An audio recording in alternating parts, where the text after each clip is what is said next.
السلام عليكم ورحمة الله وبركاته. حبايبي طلبة تانية اعدادي، زيكم يا حبايبي؟ وحشتوني جدا جدا. اخباركم ايه؟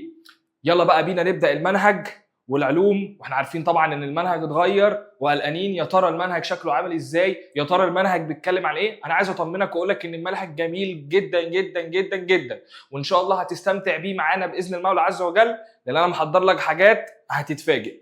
خلينا دلوقتي نسيبها للاخر. قبل ما ابدا عايز اعرفك على السيستم بتاعي، احنا هنعمل ايه. انا الحصه بتاعتي بتبقى عباره عن جزئين: جزء الشرح وده بديك فيه الشرح بتاع الدرس، والجزء الثاني وهو الجزء بتاع الحل. بنحل كده شويه كام سؤال خفيف، ودي اسئله كتاب المدرسه اللي انا بحلها، هي اسئله كتاب المدرسه بحلها معاك عن الجزئيه اللي في الدرس ده، بحيث ان احنا ما نبقاش سيبنا اي حاجه. وطبعا كمان لا مش هقول لك، دي بقى مفاجاه، دي بقى مفاجاه ان شاء الله هتعرفوها في اخر الفيديو. ده في مفاجاتين في اخر الفيديو، لا ده في 3.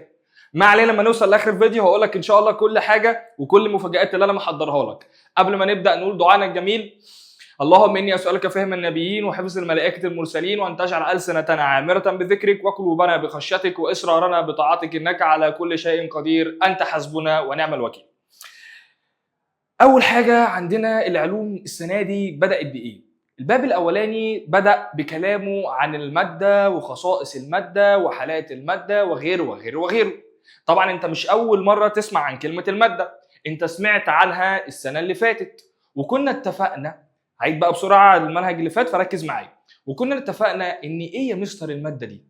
قلنا ان كل علماء كانوا بيقسموا الحاجه على حسب طريقتهم وعلى حسب دراستهم. فكان العلماء بتاعه الاحياء، وانت عرفت ان منهجنا بتقسم كيمياء فيزياء واحياء وغيره، كان علماء الاحياء بيقسموا الناس او بيقسموا الاشياء من منظورهم احياء بتوع كائنات حيه، يبقى اكيد هيقسموها على حسب الكائنات الحيه. فكانوا بيقسموا الكائنات الحيه كائنات ذاتيه التغذيه زي النباتات، وكائنات غير ذاتيه التغذيه زي الانسان والحيوان. اما العلماء بتاعه الكيمياء فصنفوا لنا الاشياء اللي حوالينا كلها لمواد وعناصر كيميائيه ومركبات كيميائيه وغيره. والناس بتاعه الفيزياء كانت فسرتها او قسمتها على حسب حالتها، فصلب وسائل. هنتكلم عن الكلام ده كله دلوقتي. انا عايز دلوقتي اتكلم عن الماده. كنا قلنا علماء الكيمياء قالوا هي ايه بالظبط الماده؟ قال لك ان القلم اللي انا ماسكه ده هو الماده، الكشكول اللي انت بتكتب فيه، الكشكول ماشي، الكشكول اللي انت بتكتب فيه هو ماده، الموبايل اللي انت بتتفرج هو ماده، الكرسي اللي انت قاعد عليه هو ماده، السرير اللي انت بتنام عليه هو ماده، حتى الترابيزه اللي انت بتذاكر عليها هي تعتبر ماده. فالكيمياء قسمت لنا ان كل الاشياء اللي حوالينا هي تعتبر ماده. يبقى انا دلوقتي لما اسالك التلفزيون ده ايه تقول لي ماده. الناس بتاعت الكيمياء قسمتني لكل حاجه حواليا هي عباره عن ماده. طيب هي الماده دي عباره عن ايه، او وصفها ازاي، او هي تعريفها ايه؟ ادي القلم اهو. مش القلم ده لو حطيته على الميزان هيديني رقم؟ طب والموبايل نفس الكلام، حضرتك نفس الكلام، كل الاشياء اللي حوالينا لو حطيتها على الميزان هتدينا رقم. فقال لك ان الماده هو شيء ليه كتله. تمام. هو مش القلم اللي قصادك ده انا دلوقتي حاطه في ايديا اهو، هو واخد مساحه من ايديا، واخد جزء من المكان بتاع ايديا. الكرسي اللي انت قاعد عليه واخد جزء من الاوضه اللي انت قاعد فيها. حتى السرير اللي انت بتنام عليه هو واخد جزء من الاوضه. انت ذات نفسك شخصيا واخد جزء من الاوضه. فقال لك ان الماده هي الحاجه اللي ليها كتله، اللي لو حطيتها على الميزان تديني رقم، ولها حجم يعني بتشغل مساحه وتشغل حيز من الفراغ. فتعريف الماده هي كل ما له كتله وله حجم وبيشغل حيز من المساحه اللي انا عايش فيها. فاول حاجه كان تعريف الماده، يلا بسم الله، فاتكلمنا عن الماده وقال لك ان تعريفها هو كل ما لها كتله وبيشغل حيز من الفراغ او بيشغل حيز في العموم. طب ايه كمان يا مستر وصف الماده؟ صلى على النبي عليه الصلاه والسلام. الازازه اللي قصادك دي هتعتبر ماده. تمام، كلام جميل جدا. ادي حطيتها في ايدي، هي هنا دلوقتي في المكان ده. هل لو انا مسكتها ونقلتها للايد الثانيه، يعني انا غيرت مكانها، هل انت شايف انها قلت منها حاجه؟ اتكسرت منها حاجه؟ الميه اللي جواها خرجت؟ هتقول لي لا. يعني انا عايز اقول لك ايه؟ ان الماده كل ما بغيرها من مكان لاخر الكتله بتاعتها ثابته. فتاني حاجه اتكلمنا فيها عن الماده قال لك ان الماده كتلتها مقدار ثابت ما بيتغيرش بتغير من مكان لاخر. تاني ادي القلم اللي في ايديا، ادي هو دلوقتي في ايديا.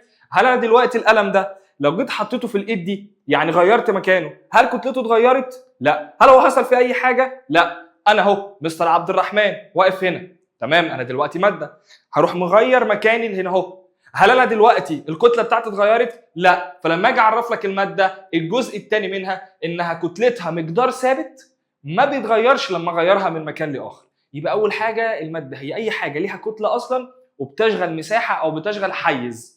تاني حاجه ان كتلتها ثابته، يعني لو حطيتها على الميزان هو رقم ثابت ما بيتغيرش لما اغيرها من مكان للتاني. تالت حاجه بقى وهي النهارده اللي هنتكلم عليها باستفاضه، وهي صنفناها حسب الحاله الفيزيائيه بتاعتها لمواد صلبه ومواد سائله ومواد غازيه. يلا بينا نروح على الوايت بورد نعرف ايه الفرق ما بين الثلاثه. بسم الله، صلي على رسول الله. يبقى احنا اتفقنا ان درسنا النهارده بيتكلم عن الماده. الدرس بتاعنا النهارده بيتكلم عن الماده. طيب جميل. اتفقنا ان احنا هنقسم الماده على حسب حالتها الفيزيائيه. هنقسم الماده على حسب حالتها الفيزيائيه لثلاث حاجات. قال لك اول حاجه انها ماده صلبه، وحشه دي قوي، وحشه، ماده صلبه وماده سائله وماده غازيه. يبقى الماده على حسب حالتها الفيزيائيه متقسمه لثلاث حاجات.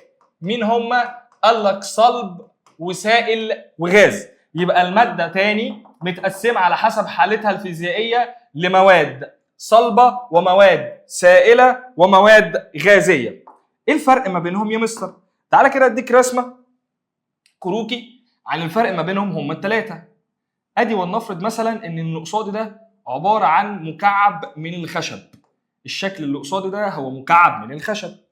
ومثلا السائل ده هو عباره عن كوبايه فيها ميه. وادي الغاز هديك مثال كده جميل. ادي اللي قصادي دي كده عباره عن حله مثلا موجود فيها الاكل، وادي النار، وادي بيطلع منها زي دخان كده من جوه الحله لما بسخنها. طيب ايه الفرق ما بين السائل والصلب والغاز؟ الاول انا هديك المثال كاسم وبعد كده هعرفك احنا ازاي بنميزهم. ادي الصلبه زي القلم، زي الخشبه، زي الحديده، زي النحاس، زي الطبق. اي حاجه ناشفه من الاخر كده ماسكها بايديا لها شكل كده هي عباره عن مواد صلبه. فالمثال اللي عليك في المنهج قال لك زي الخشب وزي الحديد. طب والمواد السائله يا مستر هي زي ايه؟ قال لك زي الميه. اهي ادي الميه دي، شايف الميه او الزيت او العسل، دي عباره عن سوائل. فالماده السائله هي زي الماء والزيت. طب يا مستر المواد الغازيه هي زي ايه؟ اشهر حاجه الهواء اللي موجود في الجو، والمركبات اللي بتركب من الهواء زي اكسجين اللي بنتنفسه والنيتروجين والهيدروجين وغيره. طب غاز زي مين كمان؟ شفت ماما لما بتحط الحله على النار وما بتيجي تطبخ لنا كده تعمل لنا مثلا بتعمل لنا حله فراخ مثلا والشوربه بتاعت الفراخ والكلام الجميل ده، مش بيطلع منها زي هواء كده زي دخان؟ بخار ميه، اهو بخار الميه ده غاز. يبقى امثله الغازات زي مثلا الهواء اشهر حاجه، زي بخار الميه. يبقى انا دلوقتي اديتك امثله للمواد الصلبه والمواد السائله والمواد الغازيه. طيب انا بقى يا مستر كعلم وبالطريقه العلميه اميز ما بينهم ازاي؟ انا بقى هقول لك اول سؤال انت تعرف تميز ما بينهم دلوقتي من غير ما احنا نشرح.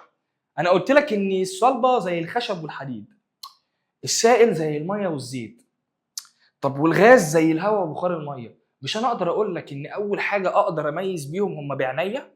تقول لي اه يا مستر طبعا انا اعرف اميز بيهم عينيا، اصل شكلهم مختلف عن بعض. يبقى انا اول حاجه اعرف اميز بيها المواد الصلبه والسائله والغازيه على حسب حالتهم هو بعينيا، يعني عن طريق الشكل. يبقى اول اختلاف اعرف اميز بيه ما بين المواد الصلبه والسائله والغازيه هو شكلهم. يبقى انا اول حاجه لما اجي اقول لك ازاي بتميز ما بين المواد الصلبه والسائله والغازيه، تعال نجيبها من على الباور. هيقول لك اول حاجه اعرف اميز بيها عن طريق الشكل وحاجه اسمها القابليه للانسياب. هقول لك يعني ايه الانسياب دلوقتي. يبقى انا اول حاجه اميز بيها المواد الصلبه والسائله والغازيه هي بعنايه، يعني عن طريق شكلهم، وحاجه اسمها القابليه للانسياب. تعال افهمك يعني ايه القابليه للانسياب. نرجع تاني للسبوره بتاعتنا. بسم الله. تعال نتكلم، احنا النهارده دلوقتي هنتكلم عن خواص او خصائص حالات الماده. يبقى دلوقتي احنا بنتكلم عن خصائص حالات الماده. طيب جميل. قلنا ان اول اختلاف هو عن طريق، هنشد ده كده على جنب، هو عن طريق الشكل وحاجه كمان اسمها القابليه للانسياب. طيب الشكل والقابليه للانسياب، اتفقنا ان احنا بنميز ما بين 3 مواد: الماده الصلبه والماده السائله والماده الغازيه.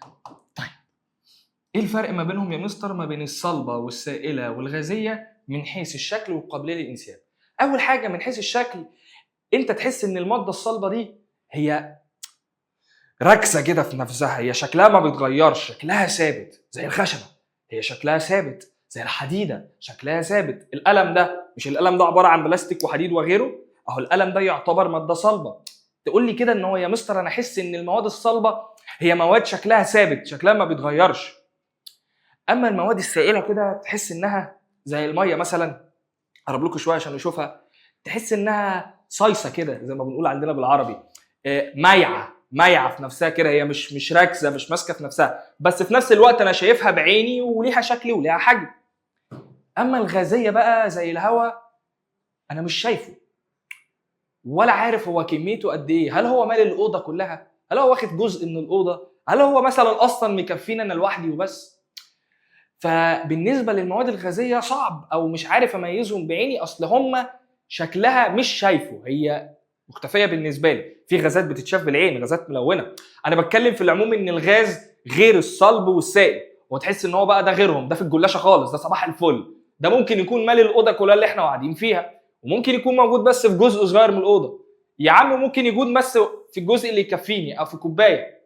فالفرق ما بينهم من حيث الشكل ان المواد الصلبه لها شكل ثابت وانا شايفه بعينيا، اما المواد السائله لا، هي شكلها مش ثابت، هي مايعه كده في نفسها. وركز معايا في كلمه مايعه دي عشان انا قدامها هعرفك يعني ايه مايعه.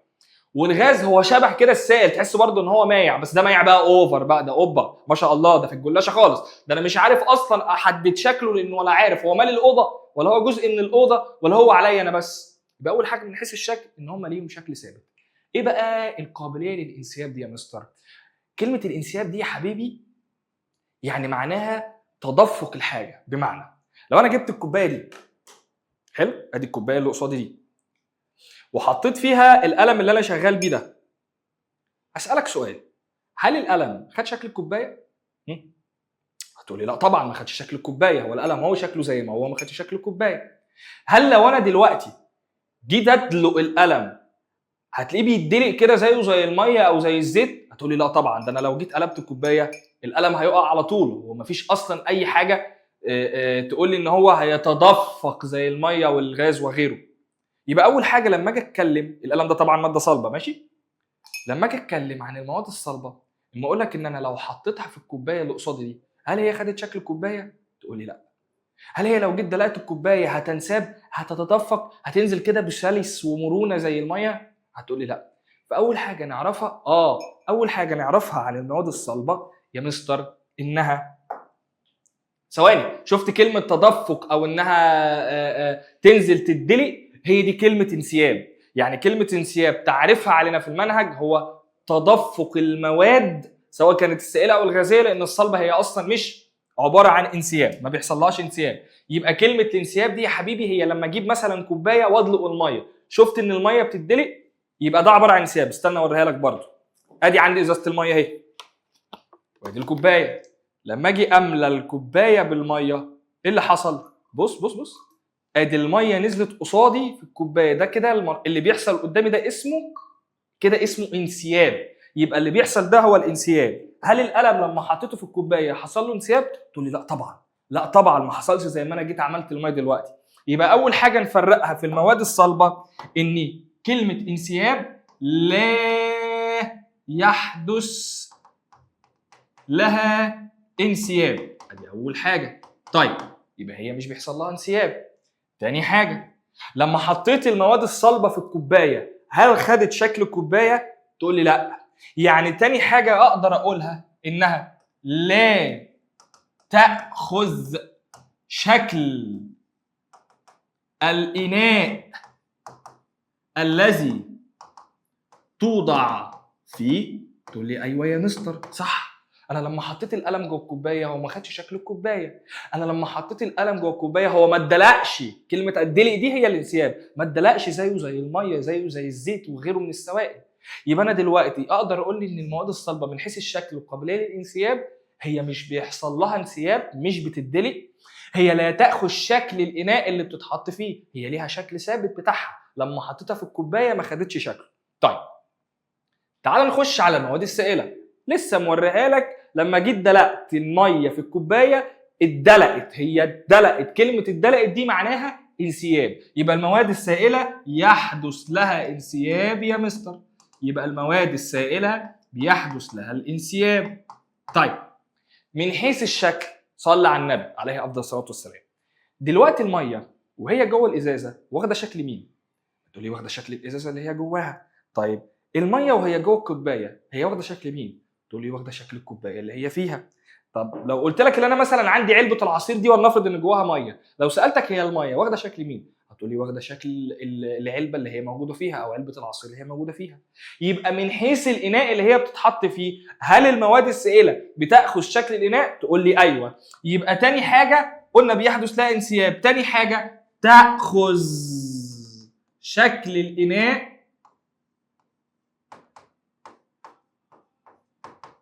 الذي توضع فيه. يبقى المواد السائله بتاخد شكل الاناء اللي بتتحط فيه. تعال بس عايز افصلهم عن بعض، بس كده احاول افصلهم لك عشان ايه ما تتلخبطش برضو ما بينهم، وتبقى عارف ان في فرق ما بينهم هما الثلاثه. بسم الله كده. تعالى ايه نحاول نفرق كده بخط كده عشان ما تتلخبطش ما بينهم هما ايه هما الثلاثه. وادي المواد السائله عشان هنخش على الغازات دلوقتي. طيب نرجع تاني لما كنا. بسم الله. يبقى المواد السائله يا مستر بتدلق، بيحصل لها انسياب، فاقول لك انها بيحدث لها الانسياب. طب هل بتاخد شكل الحاجه اللي هي موجوده فيها؟ تقول لي اه. والله يا مستر لو جبت الميه وحطيتها جوه الحله هتاخد شكل الحله، لو جبت الميه وحطيتها جوه الكوبايه تاخد شكل الكوبايه، لو جبت الميه وحطيتها جوه الازازه تاخد شكل الازازه. يبقى الميه ملهاش شخصيه، تحس انها كده ايه هفق. هي المكان اللي بتتحط فيه بتاخد شكله. عشان كده قلت لك ان المواد الصلبه تحس ان هو كده راجل وليه شخصيه، شكله ثابت محدش يعرف يعمل له حاجه، ما بيدلقش، كمان ما بياخدش شكل الاناء اللي بيتحط فيه. عكسه المواد السائله، لا المواد السائله دي يا مستر صايصه كده مايعه في نفسها. هي رقم واحد بتدلق عادي، وكمان ملهاش شخصيه. لو حطيتها في حله تاخد شكل الحله، لو حطيتها في كوبايه تاخد شكل الكوبايه، لو حطيتها في ازازه تاخد شكل الازازه. يبقى تنساب يعني بتدلق وبتاخد شكل الاناء الذي توضع فيه. يبقى ان الغاز ده كده كده اما كانت المواد السائله ملهاش شخصيه. امال الغازات يا مستر طبعا دي ملهاش شخصيه خالص خالص خالص نهائي، زيرو شخصيه، هفق هفق يعني، عامله بالظبط زي اخوك الصغير. ما علينا. يبقى المواد الغازيه مالها؟ طبعا هتقولي انها بتنساب.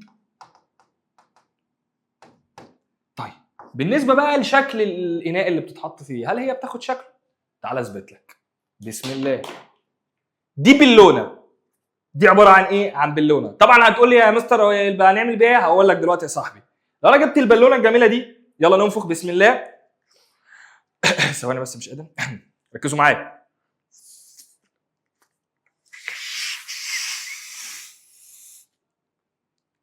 هو دلوقتي البالونه اللي قصادي دي هل الغاز خد شكلها؟ هتقول لي اه، حضرتك مددتها كده خدت شكلها. طب تعالى نفضي الهواء منها واملاها مره عاديه.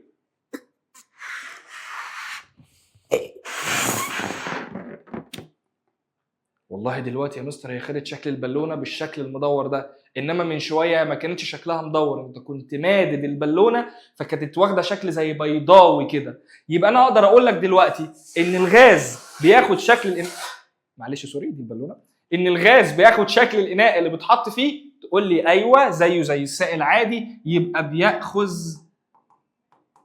شكل الاناء الذي يوضع فيه.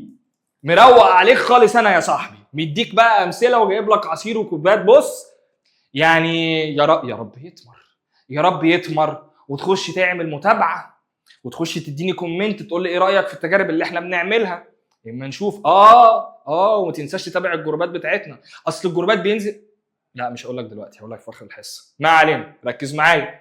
يبقى دلوقتي كان ده اول فرق من حيث خواص الماده اللي هو الشكل والقابليه للانسياب. فهمتك يعني ايه كلمه انسياب؟ كلمه انسياب يعني يدلق بالمعنى الحرفي.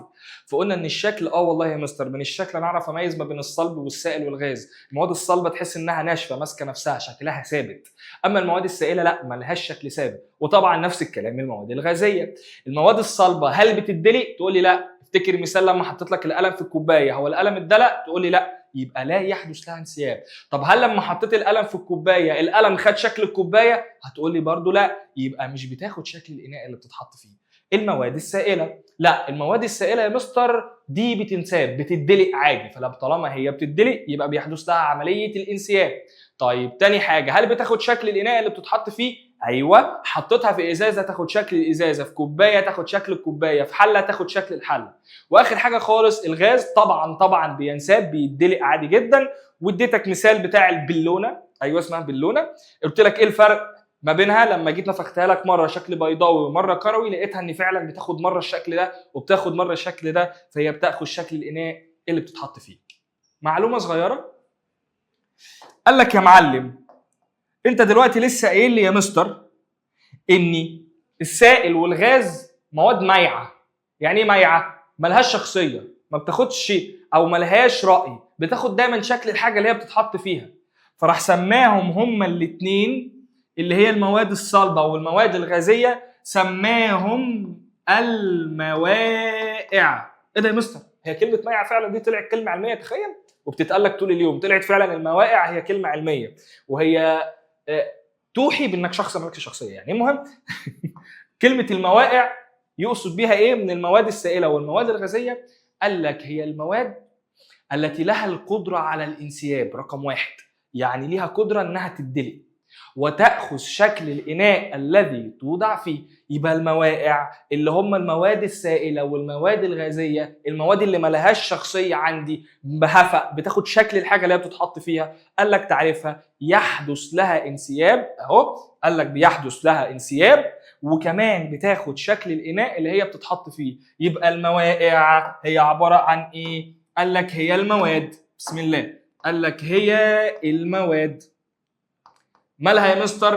قال لك المواد التي يحدث لها انسياب، يعني بتدلق بمعنى اصح، وتاخذ شكل الاناء الذي توضع فيه. يبقى ده الفرق ما بين المواد الصلبة والسائلة والغازية من حيث الجزئية بتاعة الشكل وبتاعة القابلية للانسياب.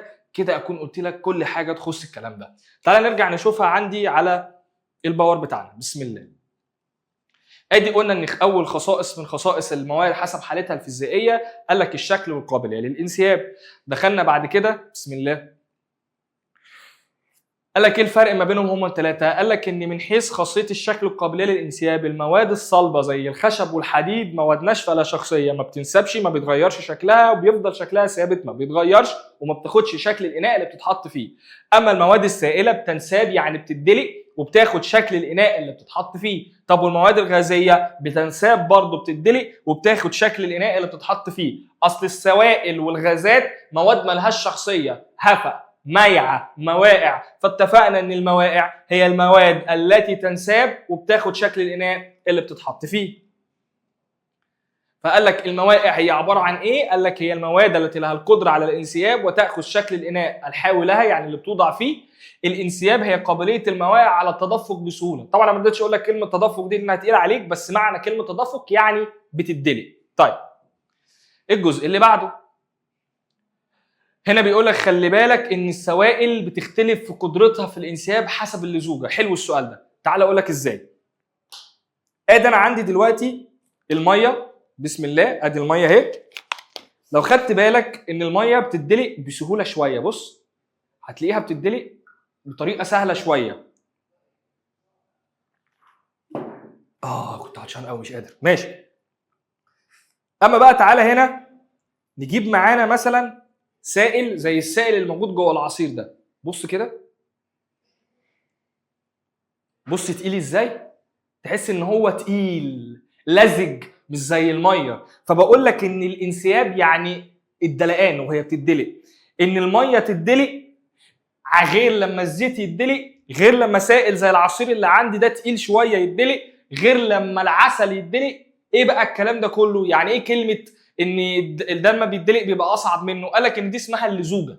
فالسوائل كلمه الانسياب يعني انها تدلق بتختلف عن بعضها في ان في جزء فيهم بيبقى تقيل شويه، سائل مركز شويه حبتين زي العصير لما انت شفت تحس ان هو بينزل بصعوبه، عكس الميه هوبا اول ما فتحت راحت نزلت على طول. فبيقول لك ان السوائل بتختلف في قدرتها على الانسياب حسب اللزوجه.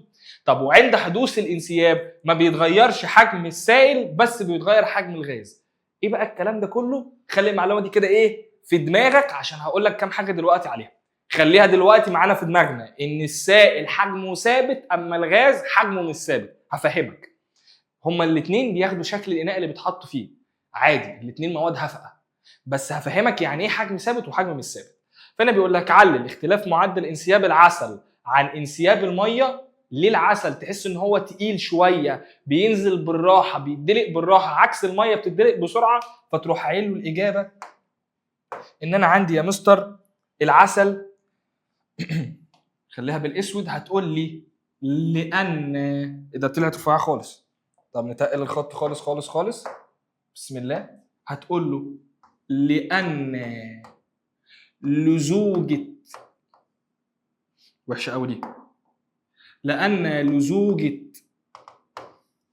العسل مالها يا مستر اعلى من لزوجة الميه. وتقدر تقول له بطريقه تاني لاختلاف لزوجه العسل عن لزوجه الميه، وتبقى برضه الاجابه صح وهتتحسب لك صح في الامتحان عادي. بس انا بقول لك المعلومه الصح ان العسل طبعا لزوجته اعلى من الميه. فانا بيقول لك ليه معدل انسياب العسل مختلف او اعلى او غير معدل انسياب الميه؟ تقول له عشان خاطر اللزوجه بتاعتهم مختلفه، وهي دي اللي لسه قايلها لك فوق. طيب اوكي بسم الله الرحمن الرحيم. ماشي خلاص شيلها بقى. تمام. هو كده ايه عايز ان انا اجيب البتاع تاني؟ طيب خلاص شلناها. معلش يا شباب ثواني عشان السبوره دي ايه ساعات بتعلق شويه. ادي نرجع تاني ليها. تمام. خاصيه الحجم وقابليه الانضغاط. سيبك بقى من اللي انت شايفه ده دلوقتي، تعالى نرجع ايه ولا اقول لك خليك شايفها. طيب زي ما احنا متعودين ان انا في الدرس ده كده هقعد اديك شويه تجارب عشان خاطر تقتنع، لانك لما بتشوف بعينيك بتصدق. لسه من دقيقتين ايه ده وراه؟ ايه ده ايه يا معلم ده انت رحت فين؟ ماشي. لسه من دقيقتين يا حبيبي قايل لك ان انا السائل والغاز بياخدوا شكل الاناء اللي بتحطوا فيه، بس واحد حجمه ثابت وواحد حجمه بيتغير. يعني ايه الجمله دي؟ ولا اكنك سمعت حاجه؟ تعال نشوفها بتجربه. طيب ادي عندي سرنجه زي اللي هو جايبها لك في المثال، وانا حاطط جواها سائل. جميل. تعالى كده نجرب احنا الاثنين ندوس على السائل ده. هات في البيت سرنجه وحط جواها ميه وجرب كده. طبعا لازم تكتمها ما تبقاش ذكي يعني انت مش هتيجي تدوس لي في الميه تدلق تقول لي ايه ده يا مستر ده قلل الحجم. بلاش غباء، اكتمها. طبعا اكتبها بصباعك كده وجرب تدوس على السرنجه جامد. هل حجمها اتغير؟ هتقول لي لا. طب هل حصل اي حاجه؟ هتقول لي لا. وهي خدت شكل الاناء اللي اتحط فيه اللي هو الحقنه، بس هل حجمها اتغير؟ تقولي لا، انا مهما ضغطت عليها يا مستر حجمها ما بيتغيرش، حجمها ثابت. طب تعالى نتكلم عن حقنه فاضيه جواها هواء، مش الهواء ده الغاز؟ هتقول لي اه. تعالى يلا ندي المثال. هو الغاز خد شكل الحقنه اللي هي فيها؟ هتقول لي اه يا مستر، هو دلوقتي حاليا واخد شكلها. طب تعالى نجرب كده نضغط عليه. ايه ده ايه ده ايه ده ايه ده ايه ده؟ بص ايه اللي حصل. هتلاقي عندي السرنجه عماله تنزل بتنزل بتنزل بتنزل. هو ايه اللي بيحصل لحجم الغاز جوه؟ بيقل تاني. لما انا كنت جايب دي وبضغط عليها، هل حجم السائل اللي جوه حصل له حاجه؟ هتقولي لا يا مستر، بس هو خد شكل الحقنه اللي هي محطوطه فيها، شكل الاناء، وده اللي انا اعرفه عن المواقع. انما لما جيت الحقنه كانت مليانه هواء اللي هو عباره عن غاز. تعال افكر او اجرب اللي انا اضغط عليها، هي واخده شكل الحقنه اللي هي فيها. بص كده لما اضغط بتقل بتقل بتقل، يعني ايه اللي بيحصل لحجمها؟ بيقل. فانا من هنا اكتشفت اختلاف صغير ما بين الغاز والسائل، ان الحجم بتاع السائل ثابت. هو الراجل مايع ملوش شخصيه، بيحصل له انسياب وبياخد شكل الكوبايه اللي بتحط فيها او الاناء اللي بتحط فيه، بس في حاجه ثابته، حجمه محدش بيعرف يغيره، حجمه ثابت. انما الغاز هو زيه زي السائل في كل حاجه، بس بنيجي عند حته الحجم دي واديك شفتها بعينيك، لا حجمه بيتغير يا مستر، حجمه مش ثابت. طب انت ما جبت سيره الصلبه خالص ليه؟ كده كده الصلبه يا صاحبي راجل قوي، شخصيته متينه، محدش يقدر يهاوب ناحيته، هو ولا بينساب ولا بياخد شكل الاناء، وطبعا اكيد حجمه ثابت كده كده ما بيتغيرش، ده راجل محدش يعرف يجي جنبه. يبقى انا دلوقتي اديتك الاختلاف ما بين السائل والغاز ليه؟ اصل الناس دي بقول عليها مواقع، هم زي بعض في كل حاجه، بيدلقوا يعني بينسابوا، بياخدوا شكل الكوبايه كمان يا مستر، ما لهمش شخصيه، بس في حجم صغير او سوري في اختلاف صغير ما بينهم. ان انا دلوقتي في التجربه لما جيت وريتك الفرق ما بين السائل وما بين الغاز، لقيت ان السائل حجمه ثابت، هو خد شكل الكوبايه او شكل الحقنه بس حجمه ما اتغيرش. انما الغاز لا يا مستر، حجمه اتغير. يبقى انا عندي دلوقتي لما اجي اتكلم عن حاجه اسمها خاصيه الحجم وقابليه الانضغاط، هتلاقي ان المواد الصلبه كده كده حجمها ثابت مش بتتضغط. طب المواد السائله لسه موريها لك بعينيا، حجمها ثابت برضه ومش بتتضغط. مين الوحيده اللي حجمها بيتغير وبتتضغط؟ هتقول لي هي المواد الغازيه. فهنا بيقول لك انها لا تنضغط وما بيتغيرش حجمها، حجمها زي ما هو. انها لا تنضغط وبرضه ما بيتغيرش حجمها، حجمها زي ما هو، اللي هي المواد السائله. اما الغاز لا، بتنضغط وحجمها كمان في الحقنه كان بيقل. مش انا لما دوست قصادك على الحقنه لقيت ان الحجم جواها عمال يقل يقل يقل يقل، بتفضى من الهواء، يبقى بتنضغط وكمان حجمها اللي بيحصل له بيتغير او بيقل. يبقى انا ركز معايا في الفرق ده بالله عليك، لانه هيجي عليه اسئله كتير كتير كتير. ما تقلقش، انا كده كده في الاخر هلخص لك برضو الكلام ده في الاخر. يبقى انا عندي المواد الصلبه حجمها بيبقى ثابت وكمان ما بتتضغطش، والسائل اللي كانت المفاجاه عندي ان طلعت حجمها برضه ثابت رغم انها مايعه، لا حجمها ثابت ومش بتتضغط. كده كده الغاز خلاص حجمها بيتغير، يعني بيقل وبتتضغط زي ما انا وريتها لكم في التجربه. تعالوا نخش على الجزئيه اللي بعدها.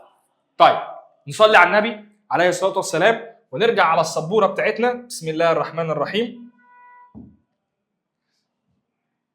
ركز بقى يا حبيبي واديني مخك عشان هنقول كلام مهم قوي قوي قوي قوي دلوقتي. اظن لحد دلوقتي انت مستمتع بالحصه والدنيا جميله والدنيا لذيذه، مخفف عليك الدنيا اهو. طيب بسم الله الرحمن الرحيم. احنا اتفقنا اللي عندنا كل حاجه حوالينا الناس بتوع الكيمياء سموها ماده. طيب كلام جميل.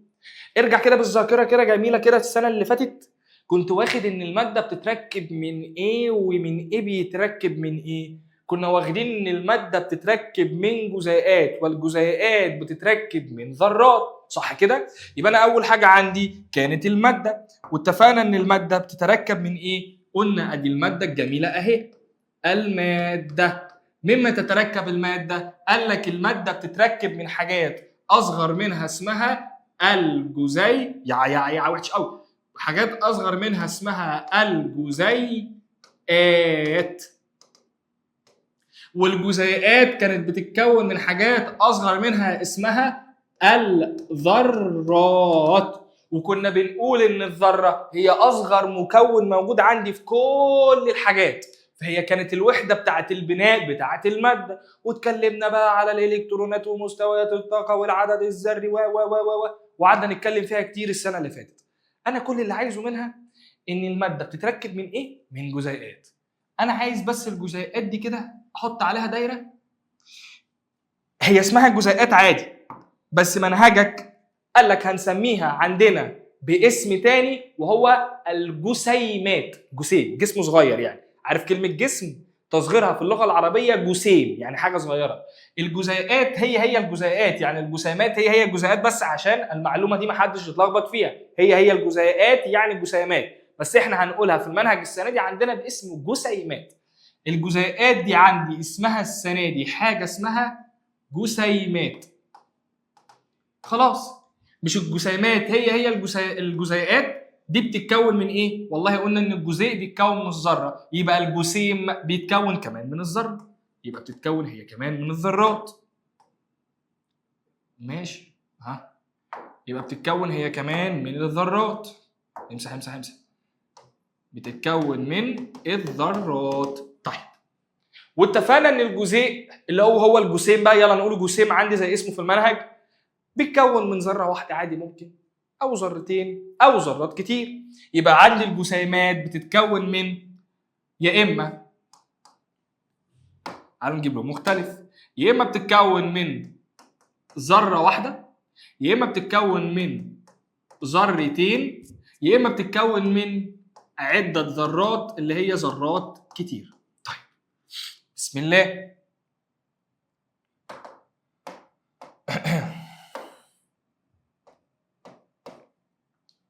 تعالوا بقى يا حبايبي نتكلم عن المواد، ايه بقى علاقتها بحته الجزيئات والجسيمات والكلام الجميل ده يا مستر. طيب، احنا دلوقتي عمالين نتكلم عن المواد مين؟ الصلبه والسائله والغازيه، فاكيد اكيد اكيد هتكلم دلوقتي عن المواد الصلبه والسائله والغازيه. طيب، نبدا بالمواد. يلا تعالوا نقسمهم هم الثلاثه عندي هنا في السبوره. ادي المواد الصلبه، وادي المواد السائله، وادي المواد الغازيه. طيب، ايه الفرق ما بينهم؟ انا هرسم حاجه صغيره كده على السبوره، مالكش دعوه انا بعمل ايه، هفهمك ايه دي بعد كده. دلوقتي يعني هفهمها لك حاليا. بسم الله.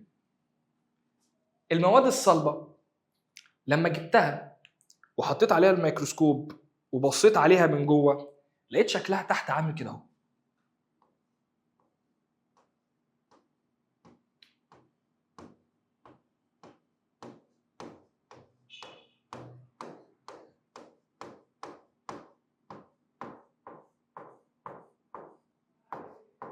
ركز معايا يا واد، اوعى تنام مني.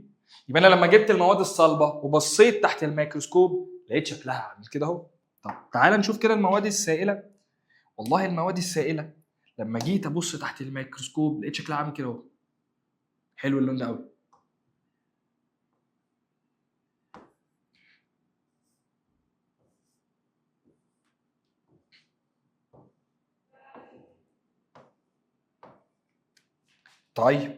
طب المواد الغازيه بقى يا مستر، لما جيت ابص تحت الميكروسكوب لقيت شكلها عامل ازاي؟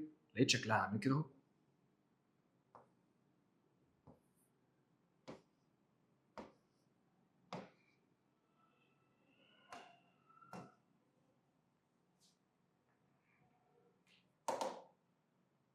ايه ده؟ ايه اللي حضرتك عمال تعمله ده؟ هو ايه الفرق ما بينهم هما الثلاثه؟ سمي الله وصلي على رسول الله. بسم الله الرحمن الرحيم. ركز معايا بقى يا حبيبي واديني ودنك عشان الكلام اللي هنقوله ده مهم قوي قوي قوي. انا دلوقتي لما جيت اتكلم قلت اتفقنا ان الماده بتتكون من جزيئات، والجزيئات بتتكون من ذرات، والسنه دي عندنا في المنهج قال لك احنا هندلع الجزيء شويه وهنسميه جسيمات، فكده كده هي زيها زي الترتيب بتاعنا، يبقى الجسيمات برضو هتتكون من ذرات. قال لك انا لما جبت الماده الصلبه وبصيت تحت الميكروسكوب لقيتها بتتكون او شكلها غريب، فلقيت مثلا الماده الصلبه شكلها عامل كده اهو.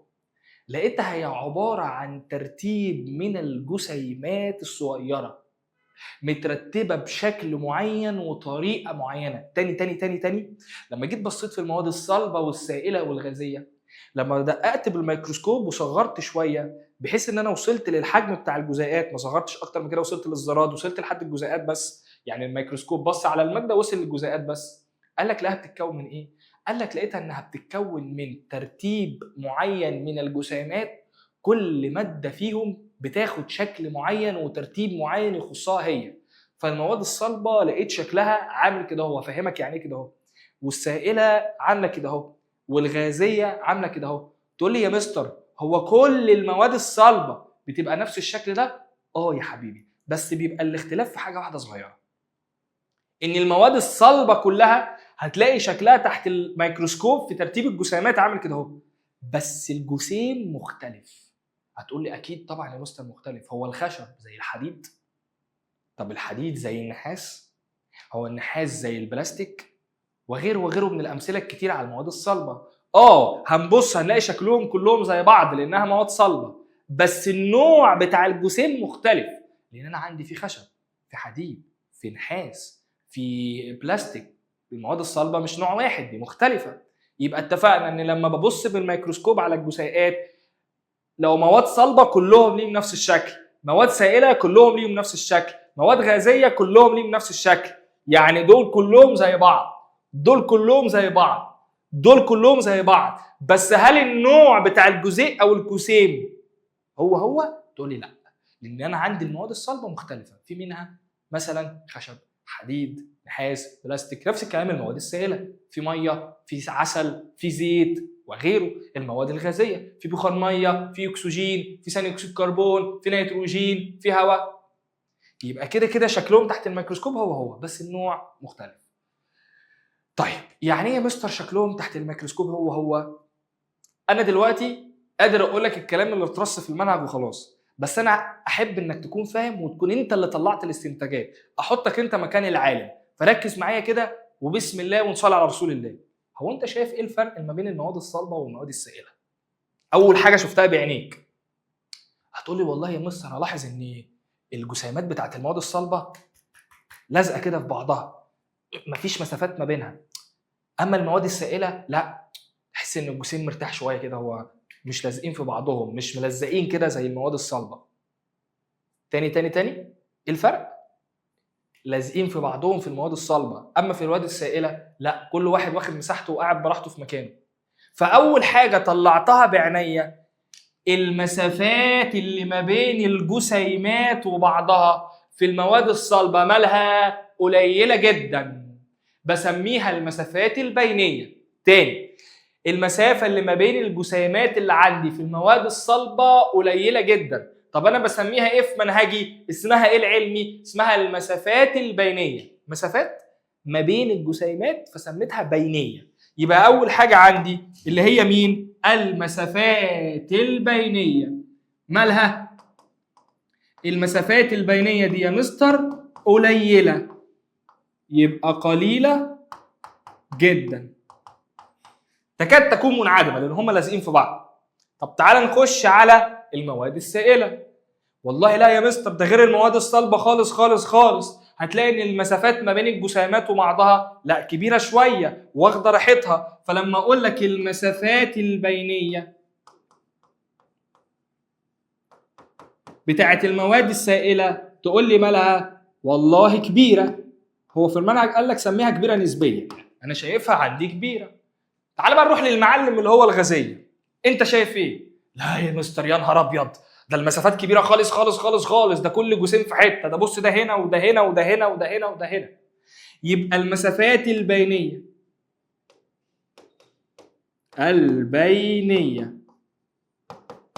في المواد الغازيه مالها؟ تقول لي كبيره جدا. تمام يا صديقي؟ تمام.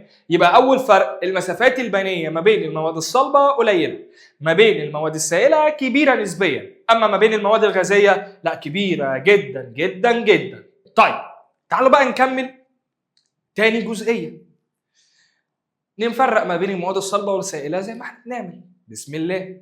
يبقى اتفقنا ان اول حاجه يا مستر المسافات اللي ما بينهم قليله.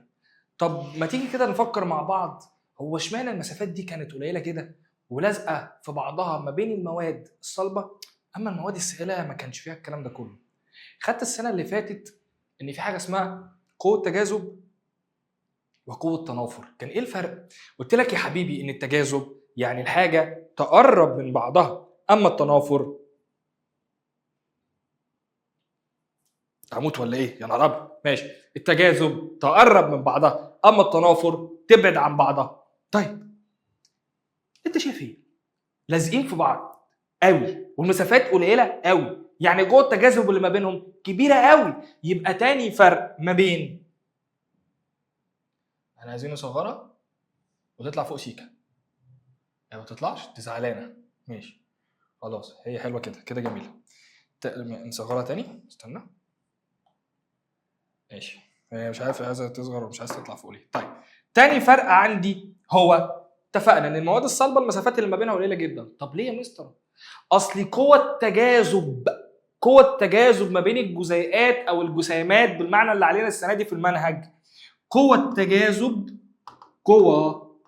التجاذب في المواد الصلبه مالها؟ تقول لي كبيره، وكبيره جدا يا مستر. ليه؟ دول لازقين في بعض، بص مفيش هوا، مفيش مسافه ما بينهم، يبقى قوه التجاذب القرب ما بينهم مالها كبير. طب تعالى نشوف المواد السائله. لا والله يا مستر، ده المواد السائله كل واحد قاعد براحته شويه، هم مش لازقين في بعض زي المواد الصلبه. يبقى قوه التجاذب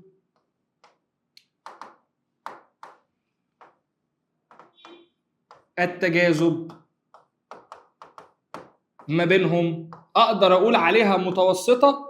يا مستر، يبقى دي قوه تجاذب كبيره عشان كده لازقين في بعض. طب دي قوه تجاذب متوسطه. اخر حاجه خالص المواد الغازيه. ايه ده؟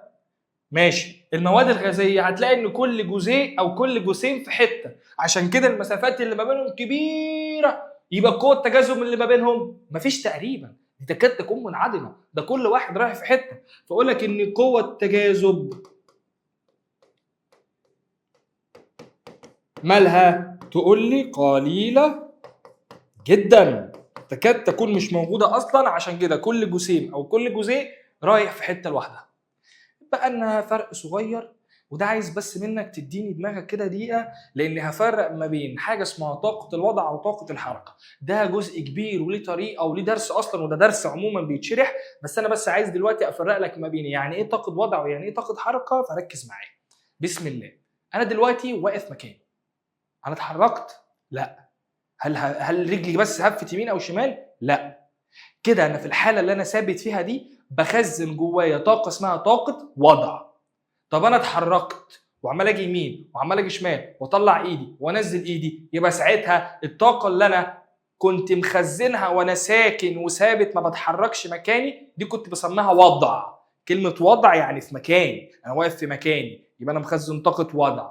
طب اتحركت، ايه اللي حصل؟ بسميها طاقه حركه. يبقى طاقه الوضع اللي انا كنت واقف ثابت في مكاني ما كانت متخزنه جوايا، اول ما اتحركت اتحولت لطاقه اسمها طاقه ايه؟ طاقه حركه. يبقى الجسيمات كمان عندها حاجه اسمها طاقه وضع وحاجه اسمها طاقه حركه. لو هي ثابته في مكانها ما بتتحركش مش بتجري، يبقى مخزنه جواها طاقه ايه؟ في مكانها، يبقى وضع. طب اول ما تتحرك، اول ما تعمل حركه، يبقى ساعتها الطاقه اللي اتحولت فيها الى طاقه حركه. المواد الصلبه انت شايف الجسيمات بتتحرك؟ لا والله يا مستر، دي ثابته كده مكانها، تحس انها، يبقى طاقه الحركه اللي فيها قليله. طب المواد السائله طاقه الحركه اللي فيها كبيره شويه او متوسطه. اما بقى الغازيه اوبا اديله، ده كل جزء في حته، فطاقه الحركه اللي فيها اعلى. يبقى انا عندي فرقنا ما بين الجزء بتاع المسافات البينيه وقوه التجاذب، وده هو اهم شيء عندي في الاسئله.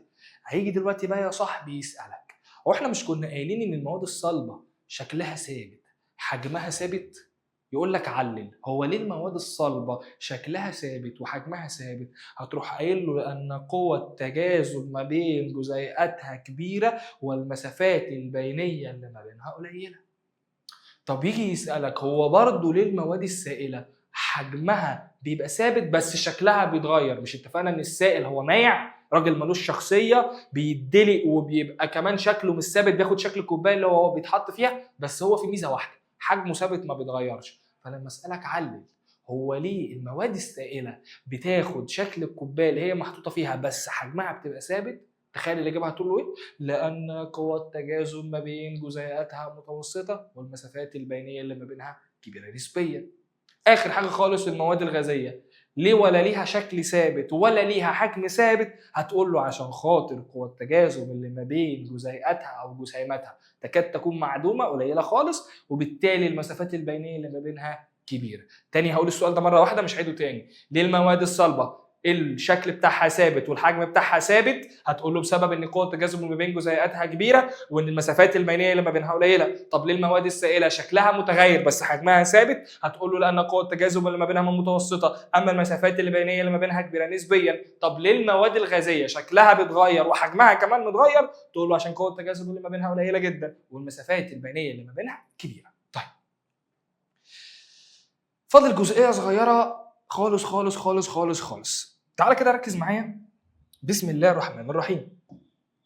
الكلام اللي انا هقوله ده يخص حاجه اسمها المواقع، واتفقنا مين المواد اللي مايعه؟ المواد اللي ملهاش شخصيه. اتفقنا ان هم حاجتين يا مستر، المواد السائله والمواد الغازيه. طيب جميل. كده كده الكلام اللي انا هقوله مش على المواد الصلبه، خلاص؟ طيب المواد السائله والمواد الغازيه مالها؟ هو انت دلوقتي لما ماما بتحط معلقه ملح جوه الكوبايه، جميل، او معلقه سكر جوه كوبايه الشاي، جميل، بتعمل فيها ايه؟ بتقلبها. فلما تيجي تسالها هو انت بتعملي كده ليه يا ماما؟ تقول لك عشان السكر يروح جوه كل حته في كوبايه الشاي، فلما حضرتك تيجي تشربه تلاقيه طعمه حلو ومسكر. طب لما ماما بتيجي تعمل الاكل وتحط معلقه الملح في الحله، بتلاقيها انها بتقلب الحله. انت بتعملي كده ليه يا ماما؟ هتقول لك عشان خاطر الملح. طبعا هي ماما مش هتقول لك كده، هي ماما تقول لك عشان الملح يبقى طعمه حادق او الاكل يبقى طعمه حلو ما يبقاش طعمه دلع. بس هي التفسير العلمي بقى بتاعنا اللي احنا الدكاتره عشان نروح نشرح لماما الكلام ده بيحصل ليه؟ ليه انت يا ماما بتقلبي؟ عشان خاطر الملح يروح جوه كل حته او كل جوه جزيء او كل جوه مسافه جوه الشوربه اللي هي تعتبر الميه يعني، فبالتالي طعم الاكل ما يطلعش دلع. اللي بيحصل ده اسمه ايه؟ ان الملح يروح في كل حته في الشوربه، ان السكر يروح في كل حته في كوبايه الشاي او يروح في كل حته في كوبايه الميه. ده اسمه ايه؟ اسمه حاجه اسمها الانتشار، ان الجزيئات بيحصل لها انتشار. فلما اجي اقول لك ان انا لما عندي دلوقتي كوبايه ميه، ادي كوبايه ميه، كوبايه ميه هي جميله، واقوم حاطط عليها معلقه ملح. انا بعمل ايه؟ بقعد اقلب في الكوبايه عشان يحصل للجزيئات جوه حاجه اسمها الانتشار. انا بقى دلوقتي هفرق ما بين الانتشار جوه المواد السائله وجوه المواد الغازيه، وطبعا لازم نقول المواد الصلبه. ايه الفرق ما بينهم هما الثلاثه؟ انا كنت بس عايز افهمك الاول ايه كلمه الانتشار دي. يبقى احنا عندنا زي ما ماشيين من اول الدرس، بفرق ما بين المواد الصلبه، بفرق ما بين المواد السائله، وبفرق ما بين المواد الغازيه. تعال نتكلم على المواد الصلبه. والله يا مستر انا لو حطيت في المواد الصلبه كوبايه ملح او حطيت معلقه ملح اكيد مش هيحصل لها انتشار. فبقول لك ان المواد الصلبه الانتشار اللي فيها ماله؟ ضعيف او قليل، ضعيف او قليل جدا. طيب الانتشار جوه المواد السائله؟ لا والله يا مستر الانتشار بيحصل فيه. فتقول لي ان الانتشار جوه المواد السائله سريع نسبيا. المواد الغازيه بقى اوبا، ده احنا بنرش بس رشه برفيوم، الرشه صغيره بلاقي الاوضه كلها بقت ريحتها برفيوم. او ماما بتجيب المعطر تقعد ترش بالمعطر في الشقه. هل هي بتروح بتروح في كل جزء في الاوضه وتروح رشه فيه معطر؟ لا هي ما بتعملش كده، هي بترش رشتين ثلاثه وخلاص على كده، وبنلاقي الشقه كلها بقت ريحتها معطر. طب ايه السبب؟ ان المعطر بينتشر جوه جزيئات الغاز، عشان كده ريحه الاوضه كلها بتبقى جميله. يبقى عندي الانتشار جوه المواد الغازيه ماله؟ لا الله اكبر، قوي جدا، قوي وكبير. يبقى الانتشار جوه المواد الصلبه ضعيف شويه، مش بيحصل لها انتشار قوي. اما المواد السائله الانتشار اللي فيها احسن وافضل. اما المواد الغازيه طبعا ما شاء الله. فلما اجي اقارن ما بينهم مين فيهم اللي عنده اكبر انتشار، تقول لي المواد الغازيه. فاقول لك ان المواد الغازيه الانتشار فيها اكبر من المواد السائله، اكبر من المواد الصلبه. يبقى عندي المواد الصلبه والمواد السائله والمواد الغازيه. طبعا عشان انا عارف انك ايه بصمجي في الرياضه، بق السمكه بيبص ناحيه الكبير ما انا عارف بق السمكه بيبص ناحيه الكبير، فانا عندي بق السمكه باصص للغاز، يبقى الغاز ده الاكبر، بعد كده السائل اصغر شويه، بعد كده الصلب، يبقى الانتشار بيبقى اكبر حاجه في المواد الغازيه، بعديه على طول المواد السائله، وبيبقى اقل حاجه في المواد الصلبه. طيب تعالوا نشوف الكلام الجميل ده على الباور. بسم الله. ادي هنا بيقول لك ايه هي الانتشار؟ قال لك ان الدقائق بتاعه الماده تعرف تمشي من منطقه يكون تركيزها مرتفع يعني لمنطقه تركيزها منخفض. يعني ايه الكلام ده يا مستر؟ هقول لك. وانا دلوقتي لما ماما بتيجي ترش البرفيوم، هو في الاول خالص في الاول خالص ريحه البرفيوم بتبقى قويه جدا فين؟ في ازازه المعطر او في الجزء اللي هو ما بين ازازه المعطر. هل هي بتبقى في الاوضه لسه راحت؟ لا. طب هو ايه اللي بيخليها تروح؟ ان هنا تركيزها كبير وفي الاوضه تركيزها صغنن، فبتلاقي ان الريحه مشيت جوه الاوضه. مثال كمان، انا دلوقتي معلقه السكر وكوبايه الميه، السكر كتير فين؟ في المعلقه. هل هو كتير في كوبايه الميه؟ تقولي لا. طب انا لما بحط كوبايه السكر او سوري بحط معلقه السكر في الميه بلاقيها انها اتوزعت. انا لما بحطها في اللحظه دي مش تركيز السكر في المعلقه كبير قوي؟ طب هو الميه فيها سكر اصلا؟ لا. امال هي ازاي بتروح فيها؟ عشان مشيت من المعلقه اللي تركيزها عالي دخلت جوه كوبايه الميه اللي ما فيهاش سكر تركيزه قليل. فعشان كده بقول لك ان الانتشار هي الحاجات بتمشي من التركيز العالي للتركيز الاقل. خليك حافظها وفاهمها، يمكن يجي عليها سؤال. بس الكلام اللي انا قلته لك ده هو الاهم، انك تفهم الانتشار عباره عن ايه ومن فيهم اكبر ومن فيهم اقل. بس لما يجي يسالك لازم تكتب التعريف ده. بسم الله. وهنا ده مثال المنهج، يعني كان بيوريك ازاي بيحصل عمليه الانتشار. ادي كان عندي كوبايه الميه وراح ايه يا عم ده؟ معلش. ادي كان عندي كوبايه الميه وراح حط فيها نقطه الوان لون صبغه. لقيت ان الصبغه بتمشي واحده واحده واحده واحده لحد ما انتشرت في كوبايه الميه كلها. هي دي عمليه الانتشار. ايه ده؟ بقول لك شكلك فاهم يا نص. ماشي قالشه رخيصه عبيطه رخمه. خش على اللي بعده. وانا كان بيكلم لي على الجسيمات وفهمتكم يعني ايه الجسيم. قال لك ان الجسيم ده هو اصلا عندي عباره عن الذرات، وبيفهمك ان الجسيمات هي عباره عن ايه. طبعا اكيد ما بشوفهاش بالعين، انا قلت لك انا بشوفها بالميكروسكوب، ما اعرفش اشوفها بعيني. وعندها طاقه وضع وطاقه حركه، وان في ما بينها مسافات بيانيه، وعندها طريقه الجسيمات وسرعه. كل الكلام ده احنا قلناه واحنا بنشرح. طيب خش على الجزء اللي بعده. ادي هنا بيقول لك ان الفرق ما بين سرعه الانتشار، فقال لك ان المواد الغازيه اكبر من المواد السائله، اكبر خالص من المواد الصلبه. بق السمكه ناحيه الكبير. كده قال لك تتوقف سرعه الانتشار على درجه حراره الوسط، حيث بتزداد السرعه بارتفاع درجه الحراره. يعني ايه الكلام ده يا مستر؟ هفهمك. صلى معايا على النبي عليه افضل الصلاه والسلام. زيد النبي صلى. انا دلوقتي يا حبيبي اللون الايه هيبقى حلو هنا؟ الاسود. طيب بسم الله. يعني ايه لما بزود درجه الحراره بتزداد سرعه الانتشار؟ انا اقول لك. هو انا دلوقتي لو جبت كوبايه ميه عاديه بارده، وجبت كوبايه ميه تاني انا لسه مطلعها مغليه سخنه مولعه من على النار، وحطيت هنا معلقتين سكر وحطيت هنا معلقتين سكر، هسالك سؤال. انت بدماغك شايف مين فيهم هيدوب اسرع؟ هتقول لي طبعا اللي في الميه السخنه، اللي في الميه المغليه اللي هي سخنه مولعه هتدوب السكر في ثانيه وتوزعه بسرعه. فعشان كده بيقول لك ان كل ما زادت درجه الحراره سرعه الانتشار كانت كبيره. المثال بتاع كوبايه الميه الدافيه وكوبايه الميه المغليه، لما تحط معلقتين سكر في كوبايه الميه البارده هتحس انك عايز تقلبهم، ده انت لازم تقلبهم. انما لو حطيتها في كوبايه ميه مغليه لسه طالعه من على النار هتبص تلاقي السكر اختفى عشان انتشر، اتوزع بسرعه ما بين الجزيئات. فلما اسالك هو سرعه الانتشار بتزيد لما بتزيد درجه الحراره، تقول لي ايوه، يبقى كلما ازدادت درجه الحراره زادت سرعه الانتشار. طب تعالى عند الحته الثانيه دي. يعني ايه يا مستر بتزداد سرعه الانتشار بتاعت الجزيئات لما تقل الكتله؟ هفهمك. انا دلوقتي هديك مثال برضو بالميه. هو انا بتكلم على الغاز بس انا هديها لك بالميه. حلو. طب يا عم تعالى نديها لك بالغاز. هو انا دلوقتي لو انا مثلا عندي اوضه صغيره واوضه كبيره جدا، تعالى بس جرب رش برفيوم رش هنا ورش هنا، مين اللي الهواء عنده قليل؟ هتقول لي في الاوضه الصغيره. مين اللي هلاحظ ان ريحه البرفيوم ظهرت بسرعه؟ في الاوضه الصغيره، عكس الاوضه الكبيره كتله الغاز كبيره، فلما ارش رشه برفيوم صغيره هتاخد وقت على ما اشمها. بص كله بالتفكير وبالدماغ، مفيش اي حاجه بالحفظ. انا عايزك تفهم، سيبك من الحفظ، افهم. انا لو رشيت رشه في اوضه صغيره طبعا الريحه هتظهر اسرع، انما لو رشيت رشه في اوضه كبيره تاخد وقت شويه على ما تظهر، ويمكن كمان في مسافه بعيده ما تظهرش. هي دي معنى ان السرعه بتاعت الانتشار بتبقى كبيره، بشم ريحه البرفيوم بسرعه لما يكون الجزء او الاوضه او الكتله بتاعت الهواء قليله.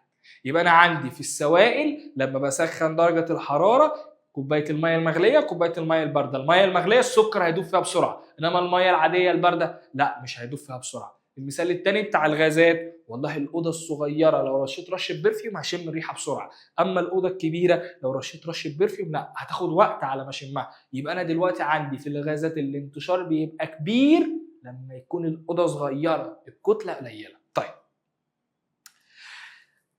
اقولها لك، تعال اقولها لك.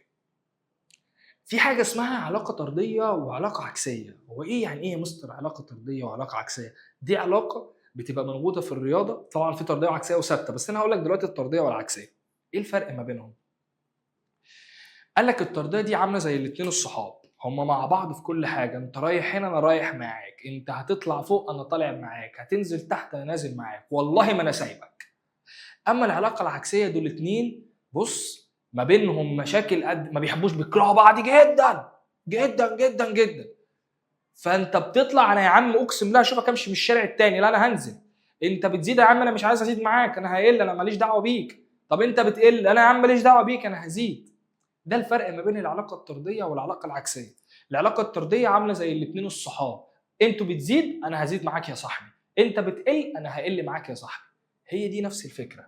سرعه الانتشار قال لك انها بتزداد لما بتزداد السرعه. هي مش السرعه كانت بتزيد؟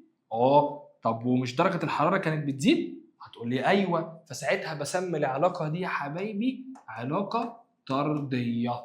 تاني، مش انا قلت لك ان سرعه الانتشار درجه الحراره لما بتزيد الحراره بتزيد سرعه الانتشار؟ ايوه والله لما زودت الحراره زودت سرعه الانتشار. انت زدت انا زدت معاك، احنا اصحاب مع بعض، لو انت قلت انا هقل معاك، احنا اصحاب مع بعض. ساعتها بسمي العلاقه دي علاقه ايه؟ علاقه طرديه. تعالى هنا، قال لك بتزيد السرعه لما تقل الكتله. لا لا لا لا لا لا، ايه ده؟ انا زدت وانت قليت، يبقى احنا ما بنحبش بعض، احنا الاثنين عكس بعض، انت بتزيد انا بقل، مالكش دعوه بيا ولا ليا دعوه بيك. يبقى انت يا معلم بتزيد بكون انا الناحيه الثانيه بقل. يعني كل ما الكتله بتاعت الغاز قلت، كانت الاوضه صغيره الهواء اللي فيها كان قليل، لقيت ان البرفيوم بينتشر بسرعه، يبقى كل ما قلت الكتله زادت سرعه الانتشار، قلت زادت، احنا عكس بعض وما بنحبش بعض، فبسمي العلاقه دي عندي ساعتها علاقه عكسيه. ايه الفرق ما بين العلاقه الطرديه والعكسيه؟ العلاقه الطرديه اتنين صحاب، بتزيد هزيد معاك، بتقل هقل معاك، احنا مع بعض في كل حاجه. فانا عندي اول مثال بقول لك ان سرعه الانتشار زادت، فلما زادت درجه الحراره انت زدت انا زدت انت قلت انا هقل، يبقى احنا الاثنين مع بعض العلاقه طرديه. طب ان هنا الناحيه الثانيه سرعه الانتشار مع الغاز، قال لك لا الغاز لما يكون قليل تكون الاوضه صغيره البرفيوم بينتشر بسرعه، الغاز قليل البرفيوم بينتشر بسرعه، يبقى انا كل لما كانت الكتله بتاعت الغاز قليله السرعه بتبقى كبيره، احنا عكس بعض ما بنحبش بعض، فبنسمي العلاقه علاقه عكسيه. اخر حاجه خالص شكلها رياضيا بتبقى عامله ازاي؟ قال لك الطرديه بتبقى عامله كده اهو، بيبقى سهم طالع لفوق، والعكسيه بتبقى عامله كده اهو، سهم نازل لتحت بس. طيب نمسح بقى الكلام ده، خش على الجزء اللي بعده. ماشي بسم الله. انا عارف ان المحاضره طولت، بس انا والله شرحت لك الدرس كامل وبحاول افصصه لك على قد ما اقدر، وهي دي طريقتي. انا عارف ان الفيديو طويل وانت عرفت، بس انت اضمن لك تخرج من الفيديو باذن المولى مفيش اي حاجه واقفه معاك، ولما نيجي نحل مع بعض دلوقتي هتشوف ان انت فعلا بتحل لوحدك. طيب بسم الله. هنا بيقول لك ان الانتشار في المواد الصلبه بطيء قوي قوي قوي، والمواد السائله متوسط، اما المواد الغازيه بيبقى سريع جدا. وهنا جدول جميل بفرق لك فيه ما بين حته قوه التجاذب والشكل والحجم. الجدول ده اهو انا هبعد شويه تاخده سكرين، هو لامم الدنيا ومفرقها لك ومبسطها لك في حته صغيره. هنشوف دلوقتي لو لقينا سلايد فاضيه ممكن الخصهم لك انا كلهم في الاخر. حاله البلازما. طيب قبل بس ما نخش في حاله البلازما حابب ادردش معاك كده في حاجه صغيره. عالم اسمه براون، هو اسمه كده، اسمه براون. عمل ايه العالم ده وماله وايه دنيته؟ قال لك العالم ده كان قاعد فاضي. والله كان قاعد فاضي. راح جاب كوبايه ميه وجاب شويه غبار من اللي بيبقوا في الهواء وراح حطها في كوبايه الميه وفضل قاعد باصص فيها. سلام. ها؟ راحت فجاه نزل له الوحي ودماغه اشتغلت وراح طلع لنا معلومه عرفنا بيها لازم نذاكرها. والله ما بهزرش. شفت دي احيانا بيبقى نيوتن عرف الجاذبيه عشان تفاحه وقعت على دماغه. فالعلماء دول بصراحه لهم حاجات غريبه جدا. فهو قاعد فاضي جاب كوبايه ميه حط فيها شويه غبار اللي هو اسمه عندنا حبوب اللقاح. حبوب اللقاح هتفهمها بعدين، ما علينا. بس دي عباره عن امشاج مذكره بتاعه النباتات. فهو بيبص لقى ان الغبار ده عمال جوه الميه هو بيتحرك رغم ان الميه مفيش حاجه بتحركها، لان الغبار ده عمال يروح يمين يروح شمال يمشي فوق وينزل تحت.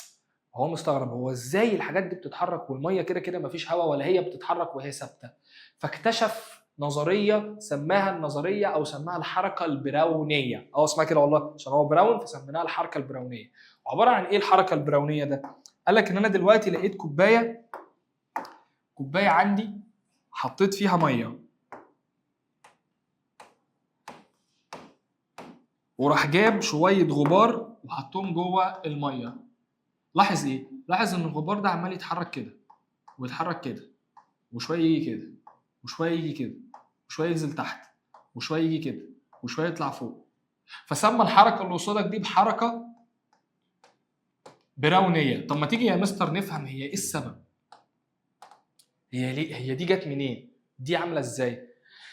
الحركه البراونيه دي هو بالظبط المثال اللي انا هقوله لك. تخيل انك انت دخلت شارع زحمه في ناس كتير، فانت ماشي اللي عمال يخبط في كتفك واللي عمال يدوس على رجلك واللي عمال يروح زقك في ظهرك وحاجه اخر قرف الزحمه اللي احنا بنشوفها في الدنيا دي. فانت وانت ماشي عمال تتخبط يمين وعمال تتخبط شمال، فده يخبطك فانت تيجي كده وده يخبطك فانت تيجي كده وده يا عم اوعى وداس على الجزمه فانت وطيت. هو ده بالظبط اللي بيحصل للحركه البراونيه مع الجزيئات بتاعت حبوب اللقاح والغبار. هو الفكره ايه؟ احنا مش اتفقنا ان المواد السائله بتتركب من حاجه صغننه اسمها الجسيمات؟ ايوه. واتفقنا ان شكلها عامل كده اهو. مش الميه دي سائل؟ يا مستر فالمسافات البينيه اللي ما بينها شكلها عامل كده اهو. ايوه.